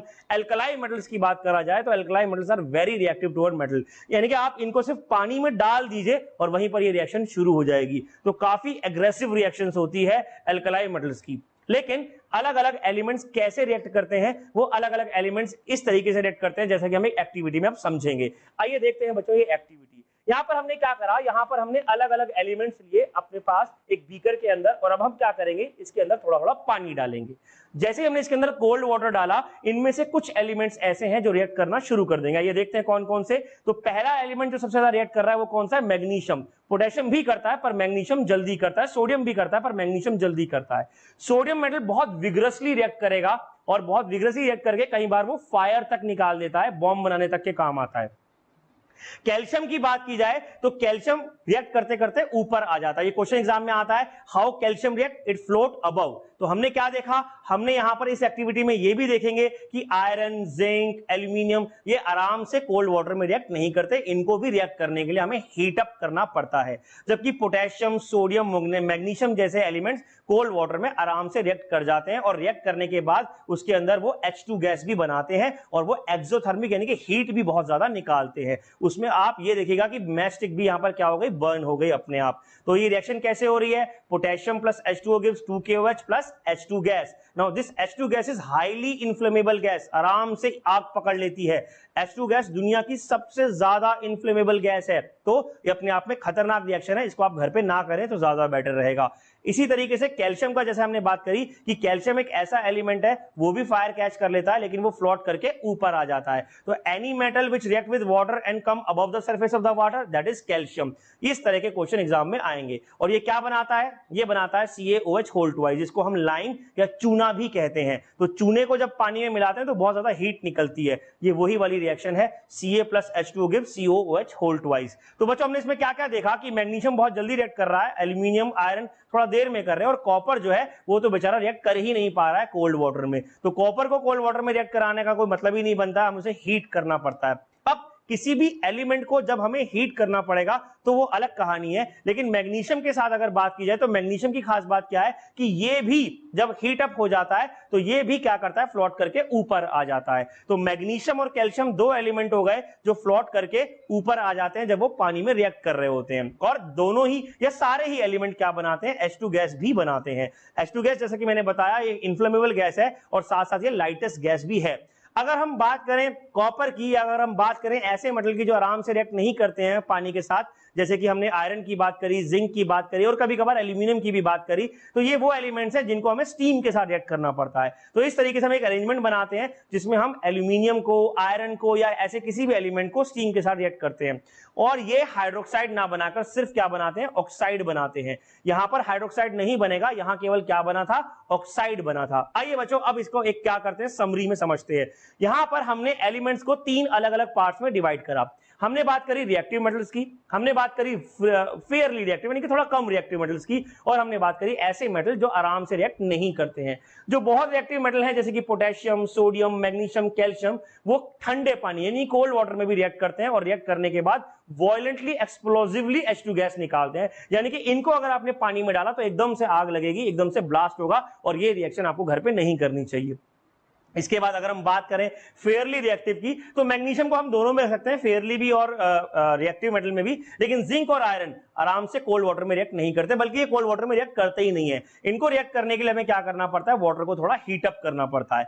और अगर हम बात करें किसके बारे में, लेड, कॉपर या सिल्वर के बारे में, तो लेड, कॉपर और सिल्वर तो इतने ज्यादा लेस रिएक्टिव होते हैं, वो रिएक्ट ही नहीं करते हैं। प्रोलॉन्ग हीटिंग यानी कि स्टीम के साथ भी रिएक्ट करवाओ तब भी बहुत मुश्किल से रिएक्शन होती है, और अगर हो भी गई तो हमने अभी पीछे देखा कि वो क्या बनाते हैं, वो हाइड्रोक्साइड्स की जगह ऑक्साइड्स बनाते हैं। तो there are metals which can be divided into 3 categories, that is more reactive या highly reactive, then fairly या moderately reactive, and then less reactive और अनरिएक्टिव। तो जो हाईली रिएक्टिव है उसमें ब्लास्ट भी होगा, H2 गैस भी निकलेगी, हाइड्रोक्साइड भी बनेगा। लेकिन जो फेयरली रिएक्टिव है उसमें ब्लास्ट नहीं होगा, हल्का सा स्टीम करना पड़ेगा और उसमें H2 गैस निकलेगी। जो सबसे लेस या लीस्ट रिएक्टिव है वो या तो रिएक्ट ही नहीं करेंगे, और अगर करेंगे तो हाइड्रोक्साइड ना बनाकर क्या बनाएंगे, ऑक्साइड बनाएंगे। इसके अलावा अगर रिएक्शन हो रही है, चाहे स्टीम में हो रही हो, चाहे कोल्ड वाटर में हो रही हो, चाहे नॉर्मल वाटर में हो रही हो, तो ये बात पक्की है कि उसमें हाइड्रोजन गैस निकलेगी। This hydrogen gas is highly explosive, जो हम आगे पढ़ने वाले हैं, जिसके लिए एक्सपेरिमेंट पढ़ेंगे कैसे हाइड्रोजन गैस को डिटेक्ट कर सकते हैं, and that is known as popping sound test, जो हमें आगे डिस्कस करना है। पर फिलहाल हमने क्या बात करी कि वाटर के साथ मेटल की रिएक्शन करने पर हाइड्रोजन गैस निकलती है। इसके अलावा reactive metals tends to react with non metals to form compounds. वो कैसे बनेंगे इसके बारे में हम आगे चर्चा करने वाले हैं। अनरिएक्टिव मेटल्स जो होते हैं वो आराम से पानी से रिएक्ट नहीं करते हैं। तो ये एक समरी हो गई हमारे पास किस चीज की, reaction of metal with water के साथ। अब बच्चों अगली प्रॉपर्टी के बारे में बात करेंगे, लेकिन वो हम बात करेंगे कब, नेक्स्ट लेक्चर में। So that's all for today to science class by Gaurav sir. और बच्चों हम बात कर रहे हैं केमिकल प्रॉपर्टीज ऑफ मेटल के बारे में।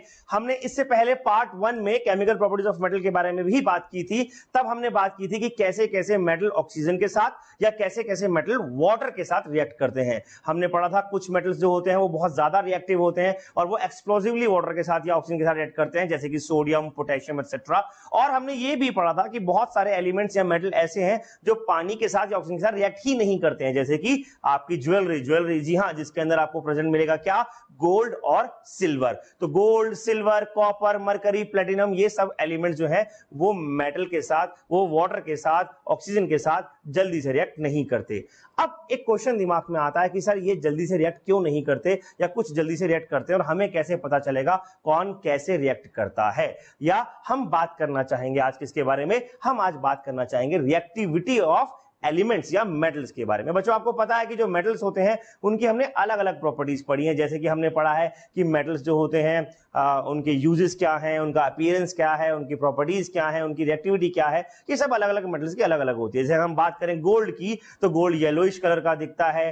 गोल्ड जो होता है वो हार्ड मेटल है और गोल्ड पानी के साथ रिएक्ट नहीं करता। लेकिन अगर हम बात करें पोटेशियम की, जैसे मैंने अभी बताया, पोटेशियम एक ग्रेइश कलर का एलिमेंट है और इसके अंदर ये सॉफ्ट होता है, नाइफ से कट जाता है और पानी के साथ एक्सप्लोसिवली रिएक्ट करता है, यानी कि ये बूम करता है, आग लगा सकता है, एक्सप्लोसिव होता है, एक्सोथर्मिक रिएक्शन होती है। तो अलग अलग मेटल्स अगर हम अरेंज करें उनके इस ऑर्डर में कि वो कैसे रिएक्ट कर रहे हैं, तो ये कहलाती है बच्चों क्या, रिएक्टिविटी सीरीज ऑफ मेटल। हालांकि इसमें दो नॉन मेटल भी है, हाइड्रोजन और कार्बन, मैं आपको बताऊंगा, but this is known as reactivity series, जिसमें सबसे ऊपर वाला मेटल सबसे ज्यादा रिएक्टिव है और सबसे नीचे वाला मेटल सबसे कम रिएक्टिव कहलाता है। अब इस रिएक्टिविटी सीरीज का एप्लीकेशन की अगर बात करें तो एक एप्लीकेशन है सिंगल डिस्प्लेसमेंट रिएक्शन। आइए बात करते हैं इसके बारे में। मान लीजिए मैं आपसे ये कहता हूं कि मेरे पास फैक्ट्री के अंदर एक सोल्यूशन है जिसमें से मुझे मेटल को बाहर निकालना है, तो इस रिएक्शन की मदद से मैं ये काम कर सकता हूं। कैसे कर सकता हूं देखिएगा। फॉर एग्जांपल मान लीजिए हमारे पास आता है कॉपर और या कोई एक एलिमेंट ए और उसको हम रिएक्ट करा रहे हैं बी और सी के साथ।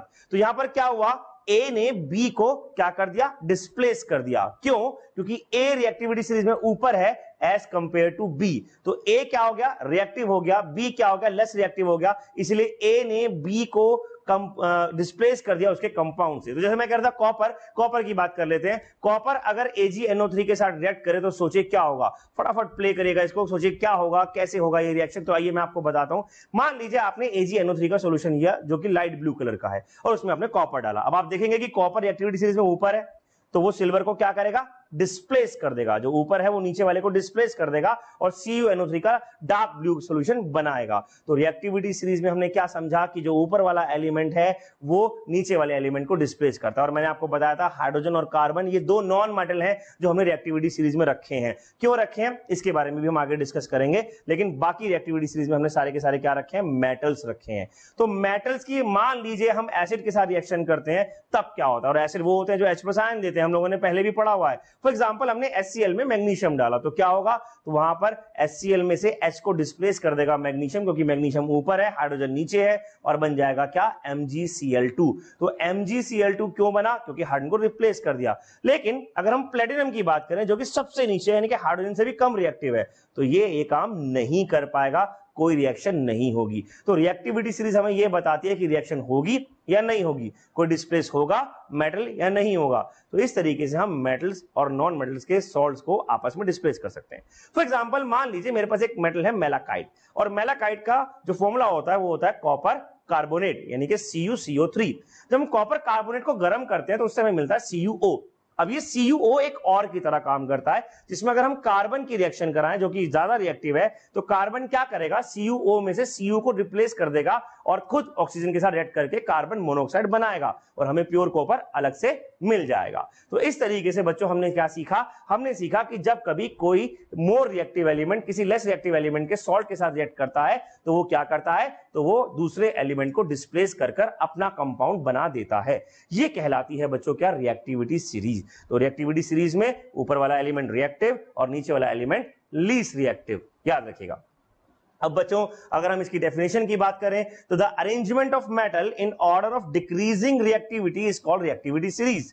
The most reactive metal is placed at the highest position and the least reactive metal is placed at the bottom. तो ये कहलाती है क्या, रिएक्टिविटी सीरीज। और बच्चों आप हायर क्लास में पढ़ेंगे कि रिएक्टिविटी सीरीज असल में रिएक्टिविटी सीरीज तो कहलाती ही है, लेकिन इसका एक और टेक्निकल नाम होता है and that is known as electrochemical series. जी हां बच्चों याद रखिएगा, इसका एक और नाम होता है क्या, electrochemical series. The electrochemical series, why this name is given, because in this series what we are doing is we are replacing the elements on the basis of electrons. बच्चों इसको भी समझेंगे, लेकिन आइए अब मैं आपको याद कराता हूं कि कैसे कैसे रिएक्टिविटी सीरीज को लर्न कर सकते हैं। तो अगर आप इस रिएक्टिविटी सीरीज को देखेंगे तो यहां रिएक्टिविटी सीरीज में मैंने क्या करा, आपको यहां पर नाम लिखे हुए मिलेंगे जैसे कि potassium, sodium, calcium, magnesium, aluminium, carbon is a non metal, zinc, iron, tin, lead and then hydrogen. अच्छा, हाइड्रोजन को हम न्यूट्रल या जीरो पोटेंशियल मान के चलते हैं, इसलिए इसको रखना बहुत जरूरी है। और फिर कॉपर, सिल्वर, गोल्ड और कभी कभार उसके बाद आ जाता है क्या, प्लेटिनम भी आ जाता है। अब इसको याद करने की एक सिंपल ट्रिक आपको बताता हूं।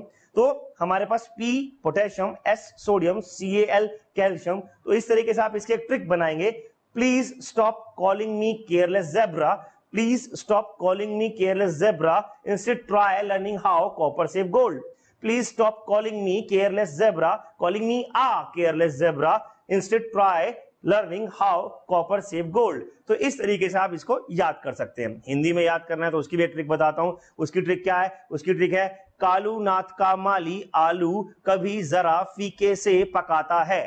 कालू नाथ का माली आलू कभी जरा फीके से पकाता है। तो इंग्लिश हिंदी दोनों में आप याद कर सकते हो, जिसमें आप कंफर्टेबल हो। ऐसी ट्रिक्स बनाकर आप, ऐसे नेमोनिक्स बनाकर आप क्या कर सकते हैं, किसी भी सीरीज को, किसी भी रिएक्शन को, अलग अलग नामों को लर्न कर सकते हैं। हालांकि समझना बहुत जरूरी है, लेकिन लर्न भी कर सकते हैं। अच्छा, अभी तो आपको ये लर्न करना है, लेकिन आने वाले टाइम में मैं आपको बताऊंगा कि आपको लर्न करने की जरूरत नहीं पड़ेगी सीरीज। आप अपने आप बता दोगे कौन सा एलिमेंट रिएक्टिव है और कौन सा कम रिएक्टिव है, on the basis of the structure and on the basis of the number of electrons present in any atom of the particular element. ठीक है बच्चों, अब इसके बाद अगर हम इसी रिएक्टिविटी सीरीज की प्रॉपर्टीज की बात करें तो जैसा कि मैंने आपको बताया था कि रिएक्टिविटी सीरीज के बेसिस पर हम क्या कर सकते हैं, डिस्प्लेसमेंट रिएक्शन पढ़ सकते हैं। ये रिएक्शन को एक और नाम दिया गया और वो नाम क्या है, reaction of metal with salt solution. अब इसमें हम यहां पर अगर ध्यान से देखें तो हमारे पास पहले एक नीले रंग का सॉल्यूशन था और ये नीले रंग का सॉल्यूशन किसका था, कॉपर सल्फेट का, दैट इज CuSO4। इसमें जब हमने आयरन नेल डाला और इसको काफी टाइम तक रख दिया, देखिए अगर काफी टाइम तक रखने का मतलब क्या है, कभी कभार एक हफ्ता, कभी कभार महीना भी रखना पड़ सकता है, यानी कि ये टेम्परेचर बेस है। अगर आप गर्मियों में रख रहे हैं तो ये रिएक्शन जल्दी होगी, सर्दियों में रख रहे हैं थोड़ा लेट होगी, और अगर आप इस रिएक्शन को बहुत फास्ट करना चाहते हैं तो आप खुद भी इसको हीट कर सकते हैं। तो जैसे ही हमने क्या करा, आयरन नेल को कॉपर सल्फेट सॉल्यूशन में रखा, तो कुछ टाइम के बाद हम क्या देखते हैं कि वो सॉल्यूशन ग्रीन कलर का हो गया। So here copper sulphate change from blue colour to the ferrous sulphate that is non of green colour. तो यहां पर आयरन ने कॉपर को डिस्प्लेस करा। कैसे करा? क्योंकि आयरन कॉपर से ज्यादा रिएक्टिव है। कॉपर नीचे है, आयरन ऊपर है, ऊपर वाला ज्यादा रिएक्टिव है, नीचे वाला लेस रिएक्टिव है, तो ऊपर वाले ने नीचे वाले को डिस्प्लेस कर दिया उसके सॉल्यूशन से। ये कहलाती है बच्चों डिस्प्लेसमेंट रिएक्शन, और ये भी एक केमिकल प्रॉपर्टीज है किसकी? मेटल की। तो metal can replace another metal from their source if the metal is quite reactive then the metal which is present in salt. ठीक है बच्चों, आगे बढ़ते हैं बच्चों। अब इस रिएक्टिविटी को थोड़ा सा एक्टिविटी के हिसाब से समझते हैं। एक और एग्जांपल लेते हैं, और उस एग्जांपल में हम क्या ले रहे हैं? हम कॉपर ले रहे हैं, और हम क्या ले रहे हैं? और हम जिंक ले रहे हैं। आइए अब अगर हम कॉपर और जिंक को आपस में रिएक्ट करते हैं और देखते हैं क्या होता है। तो यहां पर हमारे जो असिस्टेंट है उन्होंने क्या करा, उन्होंने एक जिंक की स्ट्रिप ली और एक कॉपर सल्फेट यानी कि ब्लू कलर का सोल्यूशन लिया। याद रखिएगा कॉपर सल्फेट के सोल्यूशन का एक और नाम होता है ब्लू विट्रॉल। क्या नाम होता है? Blue vitriol. That is a common name of copper sulphate, और इसको हिंदी में नीला थोथा भी कहते हैं, नोट तोता, इट्स थोथा। ठीक है, तो ये दो नाम हो गए इसके। अब जैसे ही हमने जिंक को या जिंक की स्ट्रिप को कॉपर सल्फेट सॉल्यूशन में डाला, तो देखिएगा क्या हो रहा है, यहां पर रिएक्शन हो रही है। ये रिएक्शन क्यों हो रही है? क्योंकि जिंक कॉपर को डिस्प्लेस कर रहा है, जिंक इज मोर रिएक्टिव, और धीरे धीरे कॉपर सल्फेट के सॉल्यूशन का कलर फेड होता जा रहा है और वो ट्रांसपेरेंट हो गया। इसके साथ साथ अगर आप देखोगे तो जिंक जो है वो ब्लैकिश ब्राउन कलर के लेयर में छिप गया है, यानी कि वहां से वो खराब हो चुका है, ब्लैकिश ब्राउन हो चुका है जहां से वो सॉल्यूशन में डिप था। तो इसका मतलब क्या हुआ?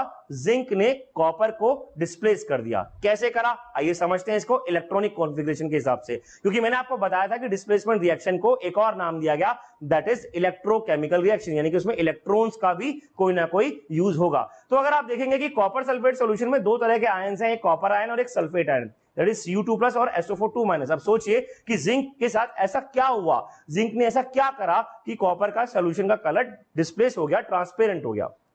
अब क्योंकि जिंक सल्फेट या जिंक स्ट्रिप के अंदर सिर्फ जिंक एलिमेंट है, और जिंक जो है वो क्या है, वो ज्यादा रिएक्टिव है एज कंपेयर टू कॉपर, तो ये जिंक के एलिमेंट्स के एटम इस सॉल्यूशन में आएंगे और कॉपर को बोलेंगे भाई साहब आप यहां से जाइए, यानी कि इस सॉल्यूशन में कॉपर आयन को कोई जगह नहीं मिलने वाली।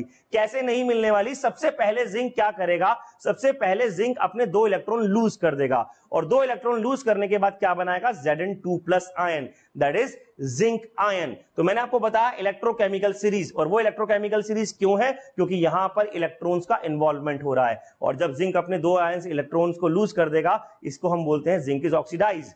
अब ये 2 इलेक्ट्रॉन कौन ले लेगा? ये 2 इलेक्ट्रॉन कॉपर ले लेगा, और जब कॉपर ये 2 इलेक्ट्रॉन लेगा, तो कॉपर जो पहले से +2 चार्ज में था, है ना, कॉपर आयन की फॉर्म में था, तो वो कॉपर आयन 2 इलेक्ट्रॉन लेकर क्या करेगा? वो कॉपर आयन 2 इलेक्ट्रॉन लेकर Cu सॉलिड बना देगा, अलग हट जाएगा, और इसको हम बोलते हैं क्या? इसको हम बोलते हैं कॉपर इज रेड्यूस्ड। यहां पर कॉपर क्या हो रहा है? रेड्यूस। हमने पढ़ा था oxidation is gain of lose of electron and reduction is gain of electron. तो यहां पर कॉपर ने 2 इलेक्ट्रॉन लिए और जिंक को बोला भाई तुम यहां आ जाओ, एक तरीके से रिश्वत दी, है ना। जिंक ने कहा भाई मेरे से इलेक्ट्रॉन ले लो और अपनी जगह छोड़ दो। कॉपर ने कहा ठीक है, सारे कॉपर जा रहे हैं, सारे कॉपर जा रहे हैं, और सारे कॉपर कहां चले गए? सारे कॉपर जिंक की स्ट्रिप के ऊपर आ गए, उसमें से जिंक आयन नीचे आ गए, और कलर कैसा हो गया? ट्रांसपेरेंट हो गया। तो ये मोर रिएक्टिव एलिमेंट ने क्या करा? डिस्प्लेस कर दिया लेस रिएक्टिव एलिमेंट को। इस तरीके से ये रिएक्शन हुई। अब मान लीजिए मैं एक जिंक सल्फेट का सॉल्यूशन लेता हूं और उसमें कॉपर डालता हूं, यानी कि अब हम उल्टा काम कर रहे हैं। पहले हमने कॉपर सल्फेट में जिंक डाला था, अब देखते हैं कि अगर हम जिंक सल्फेट में कॉपर की स्ट्रिप डालेंगे तो क्या होगा।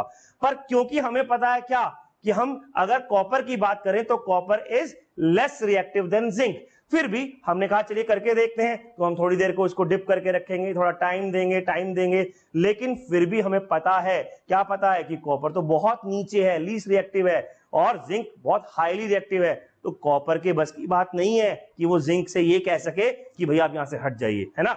तो जिंक कहेगा मैं नहीं हटूंगा भाई, मैं तो यहीं रहूंगा, मैं तो ज्यादा रिएक्टिव हूं। और जब जिंक ज्यादा रिएक्टिव है तो कोई रिएक्शन नहीं होगी, और इसको हम बोलते हैं क्या, रिएक्टिविटी सीरीज। तो ज्यादा reactive element less reactive element को उसके सॉल्ट से डिस्प्लेस कर सकता है। इस तरीके से हमें पता चला रिएक्टिविटी सीरीज क्या होती है और डिस्प्लेसमेंट रिएक्शन क्या होती है और कैसे मेटल अपने सॉल्ट के साथ या किसी और सॉल्ट के साथ रिएक्ट करते हैं। आई होप आपको रिएक्टिविटी सीरीज समझ में आई होगी बच्चों। अब इसके आगे बात करते हैं कि क्या रिएक्टिविटी सीरीज का और कोई एप्लीकेशन है। तो जी हां, बिल्कुल एक और बहुत बड़ा एप्लीकेशन है, और वो क्या है कि मेटल जब एसिड के साथ रिएक्ट करते हैं, किसके साथ रिएक्ट करते हैं, एसिड्स के साथ, तो वो H2 गैस रिलीज करते हैं। यहां पर 2 जो आएगा H2 में वो सबस्क्रिप्ट में आएगा, H2 गैस रिलीज करते हैं कौन, मेटल, जब वो किसी भी एसिड के साथ रिलीज करते हैं। कोई सा भी मेटल किसी भी एसिड के साथ, जिंक HCl के साथ, कॉपर, मरकरी, नहीं, ऐसा नहीं है। कुछ एलिमेंट्स ऐसे हैं जो नहीं भी करते हैं, वो रिएक्टिविटी सीरीज से पता चलता है। लेकिन सोडियम, पोटेशियम या फिर zinc, aluminium, iron, tin, lead, ये रिएक्टिव एलिमेंट्स हैं। ये आराम से क्या कर सकते हैं, हाइड्रोजन को उसके एसिड से डिस्प्लेस कर सकते हैं, हाइड्रोजन को उसके एसिड से डिस्प्लेस कर सकते हैं। क्यों कर सकते हैं बच्चों, क्योंकि हमने पढ़ा कि कौन कौन से एलिमेंट, देखिएगा, potassium, sodium, calcium, magnesium, aluminium, zinc, iron, tin, lead, ये सब के सब हाइड्रोजन से ऊपर हैं,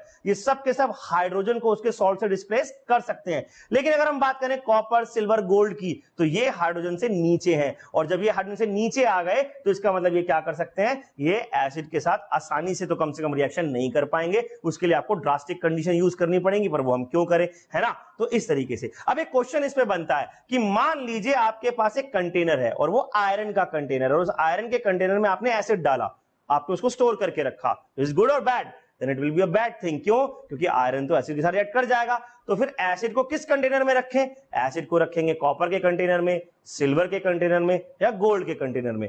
अब भैया हम इतने अमीर तो है नहीं कि एसिड को गोल्ड के कंटेनर में रखें, है ना, हम तो गंगा जल भी प्लास्टिक के कंटेनर में रखते हैं। तो एसिड को किस में रखा जाए, ऑफ कोर्स ग्लास कंटेनर में रखते हैं। इसीलिए आप अगर अपनी केमिस्ट्री लैब में देखेंगे या हमारे स्कूल में केमिस्ट्री लैब में देखेंगे तो हमने क्या कर रखा है, हमने जितने भी एसिड्स हैं उन सबको वो ट्रांसपेरेंट ग्लास के अंदर रखा हुआ है, ऊपर लेबल करा हुआ है कौन सा डाइल्यूट है, कौन सा कंसंट्रेटेड है, क्योंकि it's quite dangerous, quite hazardous also. तो इस तरीके से हमें यह भी पता चल जाएगा कि किस मेटल को किस चीज में स्टोर करना चाहिए और किस चीज को किस चीज में स्टोर नहीं करना चाहिए। कभी कभार कॉपर भी एसिड के साथ रिएक्ट कर जाता है। तो आपने घर पे आमतौर पे अपने पेरेंट्स को या अपने एल्डर्स को कहते हुए सुना होगा कि कॉपर के बर्तन के अंदर दही नहीं रखी जाती। क्यों नहीं रखी जाती, क्योंकि दही में भी एसिड है। तो भले ही कॉपर फिर भी कम रिएक्टिव है पर थोड़ा आसपास रिएक्टिव है ना, तो कभी कभार कुछ स्पेशल कंडीशंस में कॉपर भी रिएक्ट कर जाता है। इसीलिए दही को कॉपर के कंटेनर में नहीं रखा जाता, या तो एलॉयज, यानी कि एलॉयज कौन सा, स्टील, एल्यूमिनियम में नहीं रखेंगे दही को, आयरन में नहीं रखेंगे दही को, किसमें रखेंगे, एलॉयज में।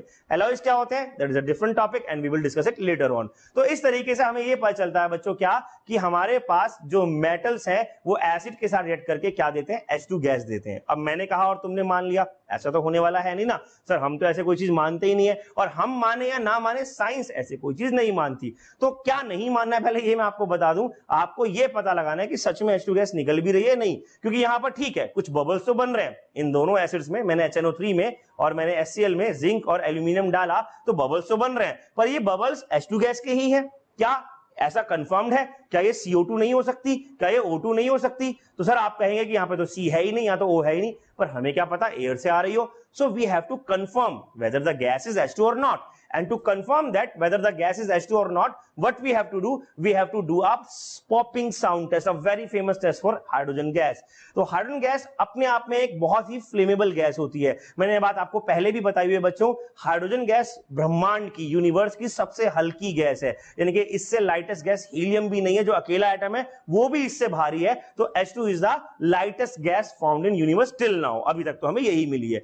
इसके बाद अगर हम इसकी और बातों के बारे में बात करें तो ये गैस हल्की होने के साथ साथ हाईली फ्लेमेबल है। इसकी कैलोरीफिक वैल्यू ब्रह्मांड में, यूनिवर्स में सबसे ज्यादा है, यानी कि अगर आप 1 ग्राम हाइड्रोजन गैस को जलाएं और 1 ग्राम पेट्रोल को जलाएं, दोनों सेम मासेस में जलाएं, तो हाइड्रोजन गैस से निकलने वाली एनर्जी पेट्रोल से निकलने वाली एनर्जी से कई हजारों गुना ज्यादा होगी, बहुत ज्यादा होगी। इसका मतलब पेट्रोल के पास इतनी एनर्जी नहीं जितनी हाइड्रोजन गैस के पास है। अब आपके दिमाग में क्वेश्चन आ रहा होगा, तो सर फिर हम एक काम करेंगे ना, हम अपने जो स्कूटर बाइक्स वगैरह है, कार है, उसमें हाइड्रोजन गैस यूज कर लेंगे। बिल्कुल आप कर सकते हो, अगर वो आपका स्कूटर बाइक या फिर आपका जो भी व्हीकल ऑटोमोबाइल है वो क्या नहीं है, वो आम ऑटोमोबाइल नहीं है, अगर वो रॉकेट है तब आप कर सकते हो। क्यों? क्योंकि एक बार हाइड्रोजन गैस फ्लेमेबल हो गई, एक बार वो जल गई, तो वो सलमान खान की तरह किसी की नहीं सुनती, फिर तो वो जलती चली जाती है और फिर आप सीधा स्पेस में जाके रुकेंगे।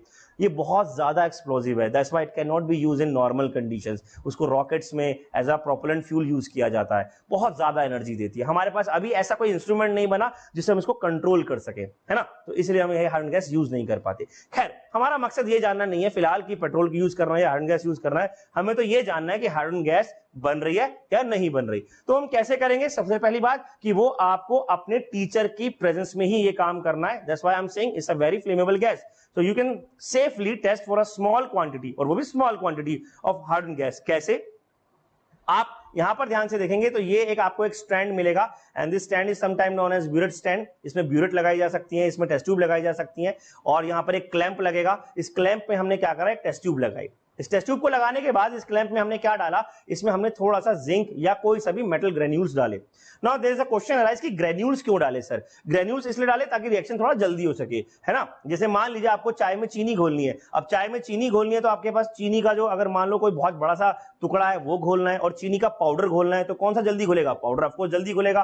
तो ऐसे ही हमने यहाँ पे जिंक की स्ट्रिप ना लेकर क्या कर दिया, जिंक के पाउडर फॉर्म में ग्रेन्यूल्स ले लिए ताकि रिएक्शन थोड़ा जल्दी हो जाए। ये मैं आपको क्यों बता रहा हूं? ये मैं आपको बच्चों इसलिए बता रहा हूं क्योंकि ऐसे क्वेश्चंस आपके कंपटीशन एग्जाम्स में, वाइवा में और ऑब्जेक्टिव में बहुत आते हैं कि why we use zinc granules, why we rub the zinc before using it, because we have to move the oxide layer. तो इस तरह की बातें यहां पर आएंगी। फिर उसके बाद हम क्या करते हैं, धीरे धीरे इसके अंदर कोई सा भी डाइल्यूट एसिड डालते हैं। यहां पर हमने क्या डाला है, यहां पर हमने मान लीजिए डाइल्यूट HCl या सल्फ्यूरिक एसिड, कोई भी यूज कर सकते हैं। जनरली हम सल्फ्यूरिक एसिड यूज करते हैं क्योंकि वो रिएक्शन अच्छे से दे देता है, तो हमने सल्फ्यूरिक एसिड डाला। अब जब ये दोनों आपस में मिक्स होंगे, जिंक और सल्फ्यूरिक एसिड, तो ऑफ कोर्स ZnSO4 यानी कि जिंक सल्फेट बनेगा और साथ में H2 गैस बनेगी। उस H2 गैस को हम क्या करेंगे, डिलीवरी ट्यूब से कलेक्ट कर लेंगे और सोप वाटर में या सिंपल वाटर में उसको पोर कर देंगे। जब वो वहां से रिलीज होगा तो वो बबल्स की फॉर्म में रिलीज होगा। और अब जब आप इन बबल्स के आसपास मैच स्टिक्स लेकर जाएंगे तो वहां पर मैच स्टिक से आपको पॉप पॉप पॉप साउंड आएगी। ऐसे छोटे छोटे पटाखे बजते हैं ना, इस तरीके की साउंड आएगी, and that sound is known as popping sound. और इससे कंफर्म होगा कि yes there is a hydrogen gas. CO2 होगी तो मैच स्टिक बुझ जाएगी, क्योंकि CO2 तो आग को बुझा देती है। O2 होगी तो ज्यादा जलेगी लेकिन साउंड नहीं आएगी। लेकिन अगर H2 गैस हुई तो then it will give a pop sound. तो बच्चों ये कहलाता है क्या, it's a very famous test, that is a test of hydrogen gas. बच्चों अब आगे बात करते हैं हम किसके बारे में, नॉन मेटल्स के बारे में। नॉन मेटल्स क्या होते हैं? नॉन मेटल्स ऑफ कोर्स जो मेटल से अलग थे, जिनकी प्रॉपर्टीज मेटल से अलग थी। आपको याद होगा हमने बात की थी पीरियोडिक टेबल की। The periodic table is the arrangement of the elements in increasing order of atomic number. Systematic tabular arrangement, table की फॉर्म में सिस्टमैटिकली जब हम एलिमेंट्स को अरेंज करते हैं तो उसे हमने क्या बोला था, पीरियोडिक टेबल बोला था। इसके अंदर हमने ये पढ़ा था जब हम मेटल की स्टडी कर रहे थे कि metals are placed towards the extreme left. जितना आप लेफ्ट में जाएंगे, यानी कि जैसे ही आप वहां लास्ट में एल्कलाई ग्रुप में जाएंगे, तो ये कौन सा ग्रुप था, एल्कलाई, और उसके बाद वाला एल्कलाई अर्थ मेटल। फिर हमने पढ़ा बोरोन फैमिली, फिर हमने पढ़ा कार्बन फैमिली, फिर हमने निकोजेंस, फिर हमने कैल्कोजेंस, और फिर हमने हेलोजेंस, और फिर नोबल गैसेस पढ़ी। तो इस तरीके से जितना आप लेफ्ट में जाएंगे उतना आप मेटेलिक कैरेक्टर को पाएंगे, और जितना आप राइट में आएंगे उतना आप नॉन मेटेलिक कैरेक्टर को पाएंगे। तो यहां पर अगर आप ध्यान से देखें तो ब्लूइश वाले मैंने आपको पहले भी बताया हुआ मेटल है। अभी हमें बात करनी है किसके बारे में, अभी हमें बात करनी है येलो वाले एलिमेंट्स के बारे में, यानी कि कार्बन, नाइट्रोजन, ऑक्सीजन, फ्लोरीन, इन सब के बारे में। And these are basically non metals. तो नॉन मेटल्स कहां होते हैं बच्चों पीरियोडिक टेबल के अंदर? Non metals are placed towards the right hand side of the periodic table. It may be noted that hydrogen only is the non-metal. एक yellow वहां मिल रहा है। Hydrogen is the only non-metal which is placed at the above of the alkali metals. Lithium के ऊपर रखा हुआ है, just because कि उसकी इलेक्ट्रॉनिक कॉन्फ़िगरेशन लिथियम के और सोडियम के जैसे मैच करती है। Otherwise, hydrogen is also a non-metal, is a non-metallic gas. हमने अभी थोड़ी देर पहले इसके बारे में बात करी। अब कितने नॉन मेटल हैं, अगर हम अप्रोक्सीमेटली मेटलॉइड्स को भी काउंट कर लें, मेटलॉइड्स को भी मेटल नॉन मेटल में डिवाइड कर दें, तो हम मान के चलते हैं, क्योंकि मेटलॉइड वर्ड ना बच्चों एक ध्यान रखिएगा, एक हाइपोथेटिकल वर्ड है।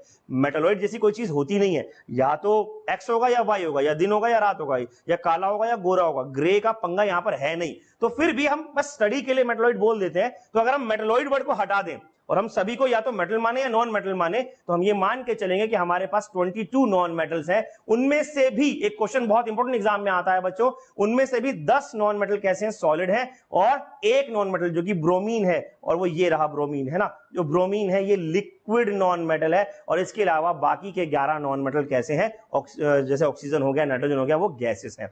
सो there are 22 approximately 22 non metals, out of these 10 are solid, 1 is liquid and the other 11 are gases in state। अब बच्चों हम इसके अगली प्रॉपर्टीज के बारे में बात करते हैं। आइएगा अब हम बात करेंगे किसके बारे में, नॉन मेटल की फिजिकल और केमिकल प्रॉपर्टीज के बारे में। बच्चों नॉन मेटल की फिजिकल प्रॉपर्टीज के बारे में बात करें तो बिल्कुल ये अपोजिट होंगी किसकी, मेटेलिक प्रॉपर्टीज के। और यहां पर हम बात करेंगे पहली property, that non metal are non malleable and non ductile. जबकि हमने पढ़ा था मेटल कैसे होते हैं, मेलिएबल और डक्टाइल। मेटल को थिन शीट में, थिन वायर में हम कन्वर्ट कर सकते हैं, पर नॉन मेटल को हम उसमें कन्वर्ट नहीं कर सकते। तो फिर नॉन मेटल क्या है, नॉन मेटल आर ब्रिटल। अब ब्रिटल का मतलब क्या होता है बच्चों, कभी जिंदगी में कांच तोड़े हैं, है ना, मजा आता है ना तोड़ने में, लेकिन उसके बाद जब कांच क्रैक होता है तब वो टूटता है, इसको बोलते हैं ब्रिटलनेस। तो ऐसा ही नॉन मेटल के साथ होता है। नॉन मेटल जो सॉलिड होगा उसको आप जमीन पे फेंकोगे या उसके ऊपर कोई चीज डालोगे तो वो बिल्कुल इसी तरीके से क्या हो जाएगा, बिल्कुल इसी तरीके से वो टूट जाएगा, ब्रिटल होता है। दूसरी बात, non metal are non malleable and non ductile, ये मैंने आपको बता ही दिया। फिर हम बात करें अगर दूसरी प्रॉपर्टी के बारे में, तो non metal are bad conductor of heat and electricity. याद करेगा हमने बात करी थी मेटल्स की, तो metals are good conductor of heat and electricity.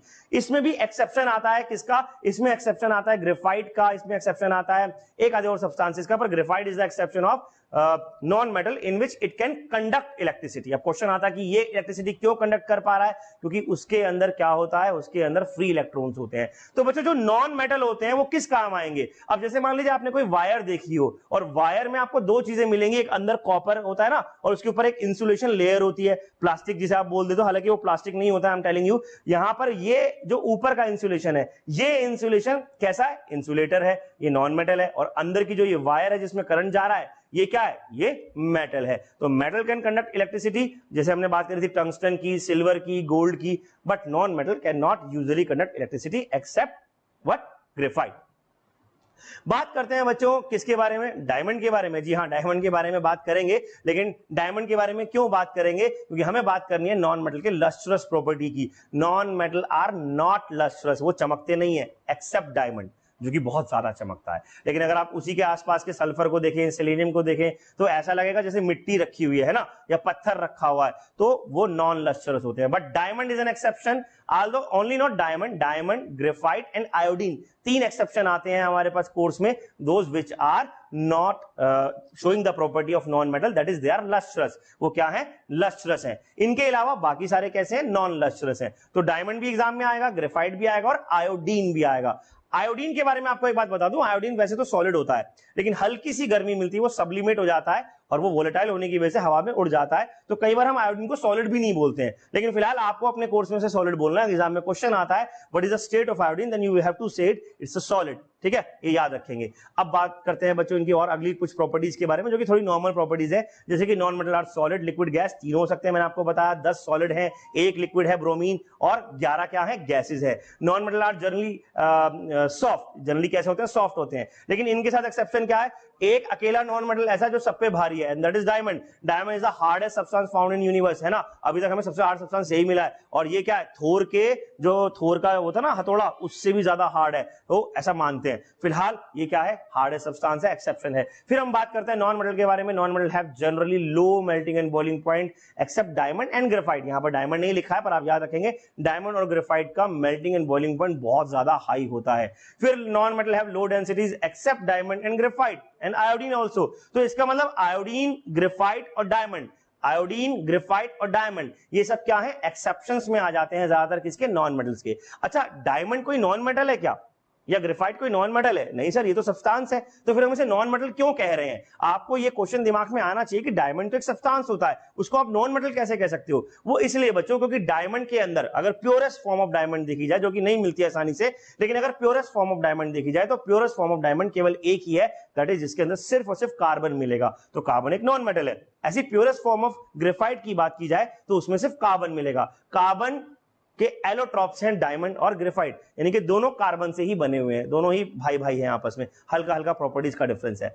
अब बात करते हैं बच्चों प्रॉपर्टीज ऑफ नॉन मेटल के बारे में, और कौन कौन सी, कि नॉन मेटल के आखिरी में 5 या 5 से ज्यादा इलेक्ट्रॉन होते हैं। वैसे 4 वाले इलेक्ट्रॉन को भी हम क्या बोलेंगे? नॉन मेटल ही बोलेंगे। तो हमने पहले भी पढ़ा था कि नॉन मेटल क्या होते हैं, वो जिनके आखिरी में 4, 5, 6, 7 या 8 आ रहा हो, और मेटल क्या होते हैं जिनके आखिरी में 1, 2 या 3 आ रहा हो। तो ये सब क्या हो जाएंगे? Non metal. और इसीलिए नॉन मेटल क्या करते हैं? इलेक्ट्रॉन को लेने की इच्छा भी रखते हैं, है ज्यादा फिर भी लेने की इच्छा रखते हैं।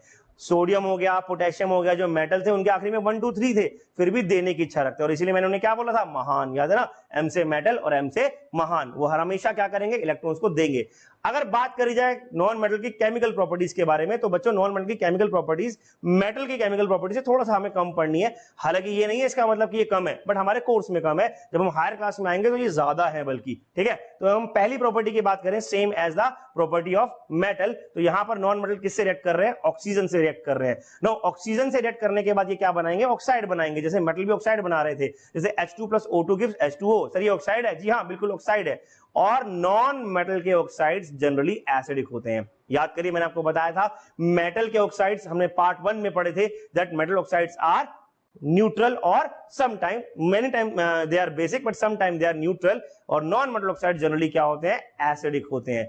जैसे कि और हमारे पास बहुत एग्जांपल है, sulphur plus oxygen give SO2, carbon plus oxygen give carbon dioxide. तो SO2 is acidic, carbon dioxide is acidic. अब एक मजे की बात बताता हूं, आप लोगों ने कभी सॉफ्ट ड्रिंक पिया होगा, आपको लगता है गैस हो रही है, एसिडिटी हो रही है, यार काम करते हैं सॉफ्ट ड्रिंक पी लेते हैं। अब सॉफ्ट ड्रिंक में तो पहले से CO2 भरी हुई है और आप उसको एसिडिटी भगाने के लिए पी रहे हो, है ना, तो क्या होगा? और ज्यादा एसिडिटी बढ़ जाएगी। अब मेरी कहूंगा तो मानोगे नहीं, लेकिन अभी थोड़े दिन पहले रोनाल्डो ने कहा था तो सबने माना कि सॉफ्ट ड्रिंक नहीं पीनी चाहिए। तो भैया सॉफ्ट ड्रिंक आपको कम या नहीं पीनी चाहिए, ध्यान रखिएगा। फ्री में मिल रही हो तो भी मत पीना, ठीक है ना। पार्टी में जा रहे हैं, दोस्त पिला रहा है, लेकिन नहीं पीनी चाहिए, क्योंकि उसमें बहुत सारे पेस्टिसाइड्स भी डलते हैं, बहुत सारे हार्मफुल सब्सटेंस भी डलते हैं, और CO2 भी बहुत मात्रा में होती है, जो हमारे ब्रेन के लिए भी गड़बड़ है और जो हमारे को वैसे भी एसिडिटी कॉज करती है। खैर, अब इसके अलावा कुछ नॉन मेटल के ऑक्साइड्स ऐसे होते हैं बच्चों जो कि न्यूट्रल भी होते हैं। ये एसिडिक है पर न्यूट्रल भी होते हैं, जैसे कि पानी न्यूट्रल है, नाइट्रोजन ऑक्साइड न्यूट्रल है, और जो सबसे ज्यादा एग्जाम में क्वेश्चन आता है दैट इज कार्बन मोनोऑक्साइड। देखिए, कार्बन डाइऑक्साइड की बात करें तो वो एसिडिक है, लेकिन कार्बन मोनोऑक्साइड की बात करोगे तो वो न्यूट्रल है। ये क्वेश्चन एग्जाम में आएगा, आपको 3-4 ऑक्साइड दिए होंगे, पूछेंगे कौन सा बेसिक है, कौन सा न्यूट्रल है, कौन सा एसिडिक है। तो ये आप लर्न करेंगे, समझेंगे, और तभी आपको पता चलेगा इस आंसर कैसे देना है। तो H2O, CO and NO are neutral. Sir इनके अलावा भी और न्यूट्रल होते हैं, बट आपको यही लर्न करने हैं आपके कोर्स में, जस्ट माय गारंटी आपको इससे बाहर क्वेश्चन नहीं मिलेंगे। अब ऐसे ही एक और ऑक्साइड्स होते हैं बच्चों जिनको हम बोलते हैं एम्फोटेरिक ऑक्साइड्स। कुछ ऑक्साइड्स ऐसे होते हैं जो एम्फीबियंस की तरह वर्क करते हैं। Now what are amphibians? हमने बायोलॉजी में पढ़ा था, amphibians are those which can live on land and also can go in water. जो पानी और जमीन दोनों पे रह सकते हैं, उनको हमने एम्फीबियंस कहा था। जैसे आपका अगर हम बात करें टर्टल हो गया, तो ये एक एम्फीबियन है ना। ऐसे ही एम्फोटेरिक ऑक्साइड भी होते हैं जो एसिडिक और बेसिक दोनों की तरह बिहेव कर सकते हैं। तो कुछ एम्फोटेरिक ऑक्साइड्स हैं जो एसिडिक और बेसिक दोनों की तरह बिहेव कर सकते हैं, जैसे कि Al2O3, जैसे कि BeO2। और इसके अलावा अगर आप सारे लर्न करना चाहते हैं तो आप क्या करेंगे? आपको वो सिंपली बस क्या करना है, अगर आप यहां पर देखेंगे तो ये जो जिगजैग लाइन आ रही है मेटालॉइड वाली, इस लाइन से, येलो लाइन से पीछे वाले लेफ्ट साइड वाले सारे के सारे बेसिक हैं, और ये जो पर्पलिश कलर में मैंने दिखाया हुआ है ये सारे के सारे एम्फोटेरिक हैं। और जितने भी नॉन मेटल ऑक्साइड्स हैं, ऑक्सीजन को छोड़ के ऑफ कोर्स, वो सारे के सारे क्या हैं? एसिडिक हैं। तो ये टेबल अगर आपने समझ लिया, लर्न कर लिया, and this is a part of the periodic table, ये पीरियोडिक टेबल का ही पार्ट है ना। बस वो जिगजैग लाइन आपको याद रखनी है जो मेटलॉइड्स को या मेटल और नॉन मेटल को आपस में एक दूसरे से क्या करती है? मेटल और नॉन मेटल को आपस में एक दूसरे से डिफरेंशिएट करती है। तो दोनों के इस तरफ, आगे पीछे, लेफ्ट और राइट तरफ क्या है? एम्फोटेरिक है। और जितना आप राइट में जाते जाएंगे एसिडिक, जितना आप लेफ्ट में जाते जाएंगे उतना बेसिक ऑक्साइड्स आपको मिलते जाएंगे। तो एम्फोटेरिक ऑक्साइड्स क्या हो गए? दोस्त which can behave both as acidic as well as basic, या दोनों की तरह वो रिएक्ट कर जाएंगे, एसिड से भी रिएक्ट कर जाएंगे और बेस से भी रिएक्ट कर जाएंगे। बच्चों अब मेटलॉइड के बारे में भी बात कर लेते हैं। आप कहोगे सर इनके साथ इतनी नाइंसाफी क्यों करी जा रही है, लेकिन मैंने आपको बताया था मेटलॉइड जैसी कोई चीज होती नहीं, पर हाँ मेटलॉइड की एक ही प्रॉपर्टी है, that their property lies in between metal and non metal, वो मेटल्स को नॉन मेटल से सेपरेट करते हैं। तो जो ग्रीन कलर में आप यहां देख रहे हैं, boron, silicon, germanium, arsenic, tin और इसके अलावा टेलुरियम और पोलोनियम, ये सब क्या है, ये सब नॉन मेटल और मेटल को डिफरेंशिएट करने वाले मेटलॉइड्स हैं। बच्चों मेटलॉइड्स के बारे में एक खास बात मैं आपको जरूर बताना चाहूंगा, भले ही ये बेचारे बहुत कम हैं, भले ही इनका नंबर बहुत कम है, लेकिन इनका यूजनेस, इनकी जो यूजफुलनेस है, आई एम सॉरी, इनकी जो यूजफुलनेस है वो दुनिया में इस समय सबसे ज्यादा हो रखी है। कैसे, अगर आपको याद हो तो आप क्या देख रहे हैं, आप ऑनलाइन वीडियोस देख रहे हैं, और कैसे देख रहे हैं, थ्रू द इंटरनेट देख रहे हैं। उसके लिए आपने क्या करा, या तो वाईफाई लगाया या मोबाइल फोन यूज करा। मोबाइल फोन में क्या यूज करा, सर्किट्स यूज करे, चिप यूज करी, माइक्रो सिम यूज करा, मैक्रो सिम यूज करा, यानी कि सिम यूज करा। और अगर आप इसको वाईफाई से देख रहे हैं तब भी आपने क्या करा, तब भी आपने इंटरनेट कनेक्शन लिया जिसके अंदर चिप्स लगी होंगी, आपके टीवी के अंदर सर्किट्स लगे होंगे। उन सभी चीजों में एक चीज यूज होती है, सर्किट बनाने में एक सेमीकंडक्टर यूज होता है। फिजिक्स में हमने पढ़ा था सेमीकंडक्टर क्या होते हैं, और वो सेमीकंडक्टर है कौन, silicon. Silicon is a metalloid और it is a between metal and non metal which is used as semiconductor. और ये इतना इंपॉर्टेंट है कि अगर आप बात करें अमेरिका की, तो अमेरिका में एक जगह है जिसका नाम इसके नाम पर है, सिलिकॉन वैली।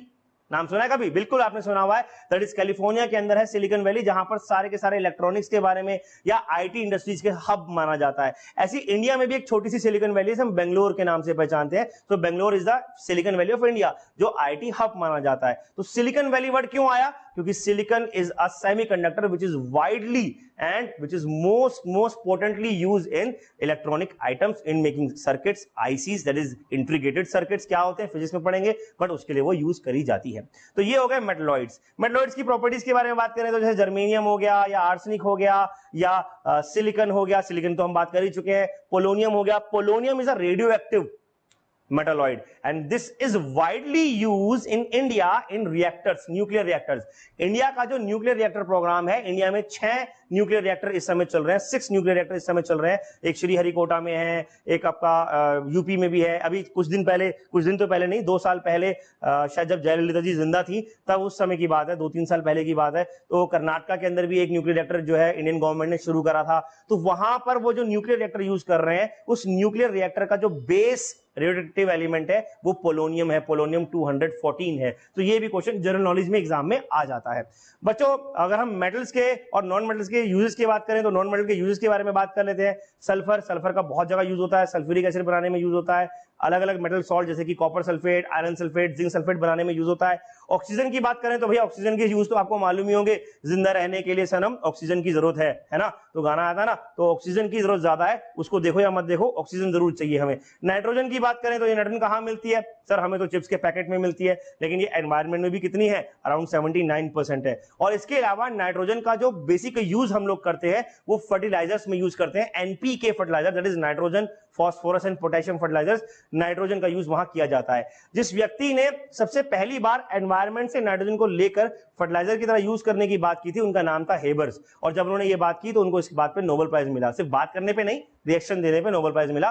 बट वो रिएक्शन हम आगे पढ़ेंगे, जैसे कि मैंने आपको बताया अभी नॉन मेटल की बहुत सारी रिएक्शंस हैं जो आप पढ़ सकते हैं। हाइड्रोजन की बात करें तो ये रॉकेट फ्यूल की तरह यूज होगा, फर्टिलाइजर्स में यूज होगा, और ये अलग अलग कई बार बैलून्स को फुलाने में, यानी कि जो लाइट एयर बैलून्स होते हैं उनको फुलाने में भी मदद मिलती है। क्लोरीन की बात करें तो क्लोरीन इन एमलगम, क्लोरीन इन ब्लीचिंग एजेंट, क्लोरीन इन डिसइंफेक्टेंट यूज करा जाता है किसको, ड्रिंकिंग वाटर को, जर्म्स को किल करने में। आयोडीन की बात करें तो एक बहुत अच्छा एंटीसेप्टिक है। इसकी खास बात बताता हूं, पुराने जमाने में हम आप डिटोल या ऐसे सेवलोन या ऐसा कोई एंटीसेप्टिक यूज नहीं करते थे, हम यूज करते थे एक एंटीसेप्टिक जो आज भी इंडियन हॉस्पिटल्स में यूज होता है, गवर्नमेंट हॉस्पिटल्स में यूज होता है, इसका नाम है iodine, tincture of iodine. Tincture of iodine hydrogen peroxide और आयोडीन का सोल्यूशन होता है। इसी खास बात क्या है, अगर आपको चोट लगी है और आपने इसके ऊपर आयोडीन लगा लिया तो आपको चोट का असर खत्म हो जाएगा। क्यों? एक नया असर शुरू हो जाएगा, एक नई दर्द शुरू हो जाएगी। जो स्टिंगीनेस होती है वो इसकी बहुत ज्यादा होती है, तो चुभन जिसे हम कहते हैं ना, वो शुरू हो जाएगी। लेकिन ये बहुत अच्छा एंटीसेप्टिक है, बड़ा स्ट्रॉन्ग एंटीसेप्टिक है, जो बैक्टीरिया, वायरस वगैरह, जर्म्स को बहुत जल्दी मारता है। और इसकी दूसरी खास बात जो एग्जाम में आती है, जब हम आयोडीन को स्किन पे लगाते हैं तो आयोडीन ब्लू कलर देता है या वॉयलेट कलर देता है। क्वेश्चन आता है एग्जाम में, what is the test of iodine? तो आयोडीन विद स्टार्च, जो कि एक कार्बोहाइड्रेट है, एक ऑर्गेनिक कंपाउंड है, उसके साथ ब्लू या वॉयलेट कलर देता है। तो बच्चों ये क्या हो गया, ये हो गया यूज ऑफ नॉन मेटल्स। अब इसके बाद मेटल्स की भी बात कर लेते हैं, बेचारे मेटल्स कौन सा पीछे रहने वाले हैं। पर मेटल्स का जनरली मैं आपको जो यूज बताना चाह रहा हूं, वो मैं आपको यूज बताना चाह रहा हूं इन दी फॉर्म ऑफ एलॉयज। हमने बात की थी कि क्या हम दही को आयरन के कंटेनर में रख सकते हैं, नहीं, लेकिन अगर हम आयरन का एलॉय बना दें, लास्ट एलॉय अगर आप यहां देखेंगे आयरन और कार्बन को मिलाकर क्या बन गया, स्टील बन गया, तो वो बहुत ज्यादा नॉन कोरोसिव यानी कि रस्ट फ्री हो जाता है। और इसके लिए इसको क्या बोलते हैं, आपने नाम सुना होगा, जो बर्तन बेचने वाले आते हैं वो कहते हैं ना, this is stainless steel, stainless, the stainless means इस पे दाग नहीं लगेंगे, इस पे धब्बे नहीं आएंगे, इसकी चमक खत्म नहीं होगी, ये जल्दी से खराब नहीं होगा, रस्ट नहीं होगा। तो यानी कि अगर आप एलॉय बनाते हैं तो उसकी प्रॉपर्टीज बदल जाती है मेटल से। अब एलॉय होते क्या है, alloy are the mixture of metal with some another metal और नॉन मेटल, यानी कि एक तो मेटल होगा, ये बात पक्की है, उस मेटल में या तो दूसरा कोई नॉन मेटल होगा या कोई और मेटल होगा, या दोनों भी हो सकते हैं, 2-3-4 चीजें भी मिल सकती है, पर एक मेटल जरूर होगा। ऐसी चीज को हम क्या बोलते हैं, ऐसी चीज को बच्चों हम एलॉय बोलते हैं। एलॉय बहुत काम आते हैं। सबसे पहली बात तो जो एलॉय होते हैं उनकी टेंसाइल स्ट्रेंथ यानी कि उनकी ताकत बढ़ जाती है, जैसे स्टील की बात मैंने करी, उनकी कोरोसिव प्रॉपर्टी खत्म हो जाती है, यानी कि वो आराम से कोरोड नहीं होते हैं, सड़ते नहीं है, गलते नहीं है, जंग नहीं लगता है उन पर, उनकी कंडक्टिविटी बदल जाती है, उनकी थर्मल एक्टिविटी यानी कि वो हीट को अच्छे से गेन कर सकते हैं। बच्चों मेटल में एक प्रॉब्लम आती है, जैसे मरकरी की बात करें तो मरकरी हल्की सी हीट लेकर जो है उड़ जाता है या ऊपर उड़ जाता है, इसलिए उसे हम थर्मामीटर में यूज करते हैं, लेकिन जो मेटल होते हैं वो एक्सपेंड कर जाते हैं। अब मान लीजिए आपने ब्रिज बनाया और ब्रिज में आपने मेटल का यूज करा, गर्मी आई, ब्रिज फैल गया, मान लो बीच में छेद हो गया, तो आप तो गए ना, है ना। ऐसा होता नहीं है जनरली, क्यों, क्योंकि हम मेटल प्योर यूज नहीं करते हैं, हम क्या यूज करते हैं, एलॉयज यूज करते हैं। So there are different alloys like brass, like bronze, like solder, like stainless steel, like German silver, like gun metal, like beryllium, like magnesium and like steel। तो स्टेनलेस स्टील में क्या है, अगर फर्क देखें तो उसमें आयरन है, कार्बन है और क्रोमियम है और निकेल है। अगर कार्बन और क्रोमियम हो, निकेल ना हो, तो इसको क्रोम स्टील भी कह सकते हैं। क्रोम स्टील क्या होता है, जो आपने देखा होगा ऑफिस वगैरह में चेयर्स यूज होती है, उसमें जो स्टील की चेयर्स यूज हो रही है उसमें शाइन होती है, वो अलग तरह की होती है। घर में जो बर्तन है उनकी शाइन अलग तरह की होती है। तो स्टील की भी अलग अलग प्रॉपर्टीज या अलग अलग वेराइटीज मार्केट में अवेलेबल है on the basis of the composition by which they are making. तो बच्चों ये टेबल आपको लर्न करना है, इनमें यूजेस आपको लर्न करने, एग्जाम में आते हैं। और ये हो गया हमारे पास क्या, एलॉयज के बारे में बात। That's all for today बच्चों। हमने पढ़ लिया है मेटल और नॉन मेटल की प्रॉपर्टीज, हमने पढ़ लिया है एलॉयज और मेटलॉइड्स। आई होप आपको एलिमेंट्स के बारे में काफी जानकारी मिली होगी, मेटल क्या होते हैं, नॉन मेटल क्या होता है और कैसे कैसे रिएक्ट करते हैं, उनके क्या क्या डेली लाइफ में या हमारी केमिस्ट्री लैब में यूजेस हैं। बच्चों this was very important chapter. Why this was very important, because हमने एक बेसिक नॉलेज ली है किसके बारे में, एलिमेंट्स के बारे में, और केमिस्ट्री सिर्फ एलिमेंट्स में ही टिकी हुई है। तो अगर आपको ये चैप्टर अच्छे से समझ में आया है तो समझ के चलिएगा कि आपको आगे की केमिस्ट्री भी बहुत अच्छे से समझ में आने वाली है। और अगर आपको इस चैप्टर में कोई भी प्रॉब्लम हो तो आप मुझे कमेंट कर सकते हैं, आप मुझे मैसेज कर सकते हैं, या हमने जो अपनी सेशन क्लास ली हुई है या हमने अपनी क्वेरी क्लास ली हुई है उसके अंदर आप अपने क्वेश्चन पुट अप कर सकते हैं। दैट्स ऑल फॉर टुडे बच्चों, thank you very much, have a nice day.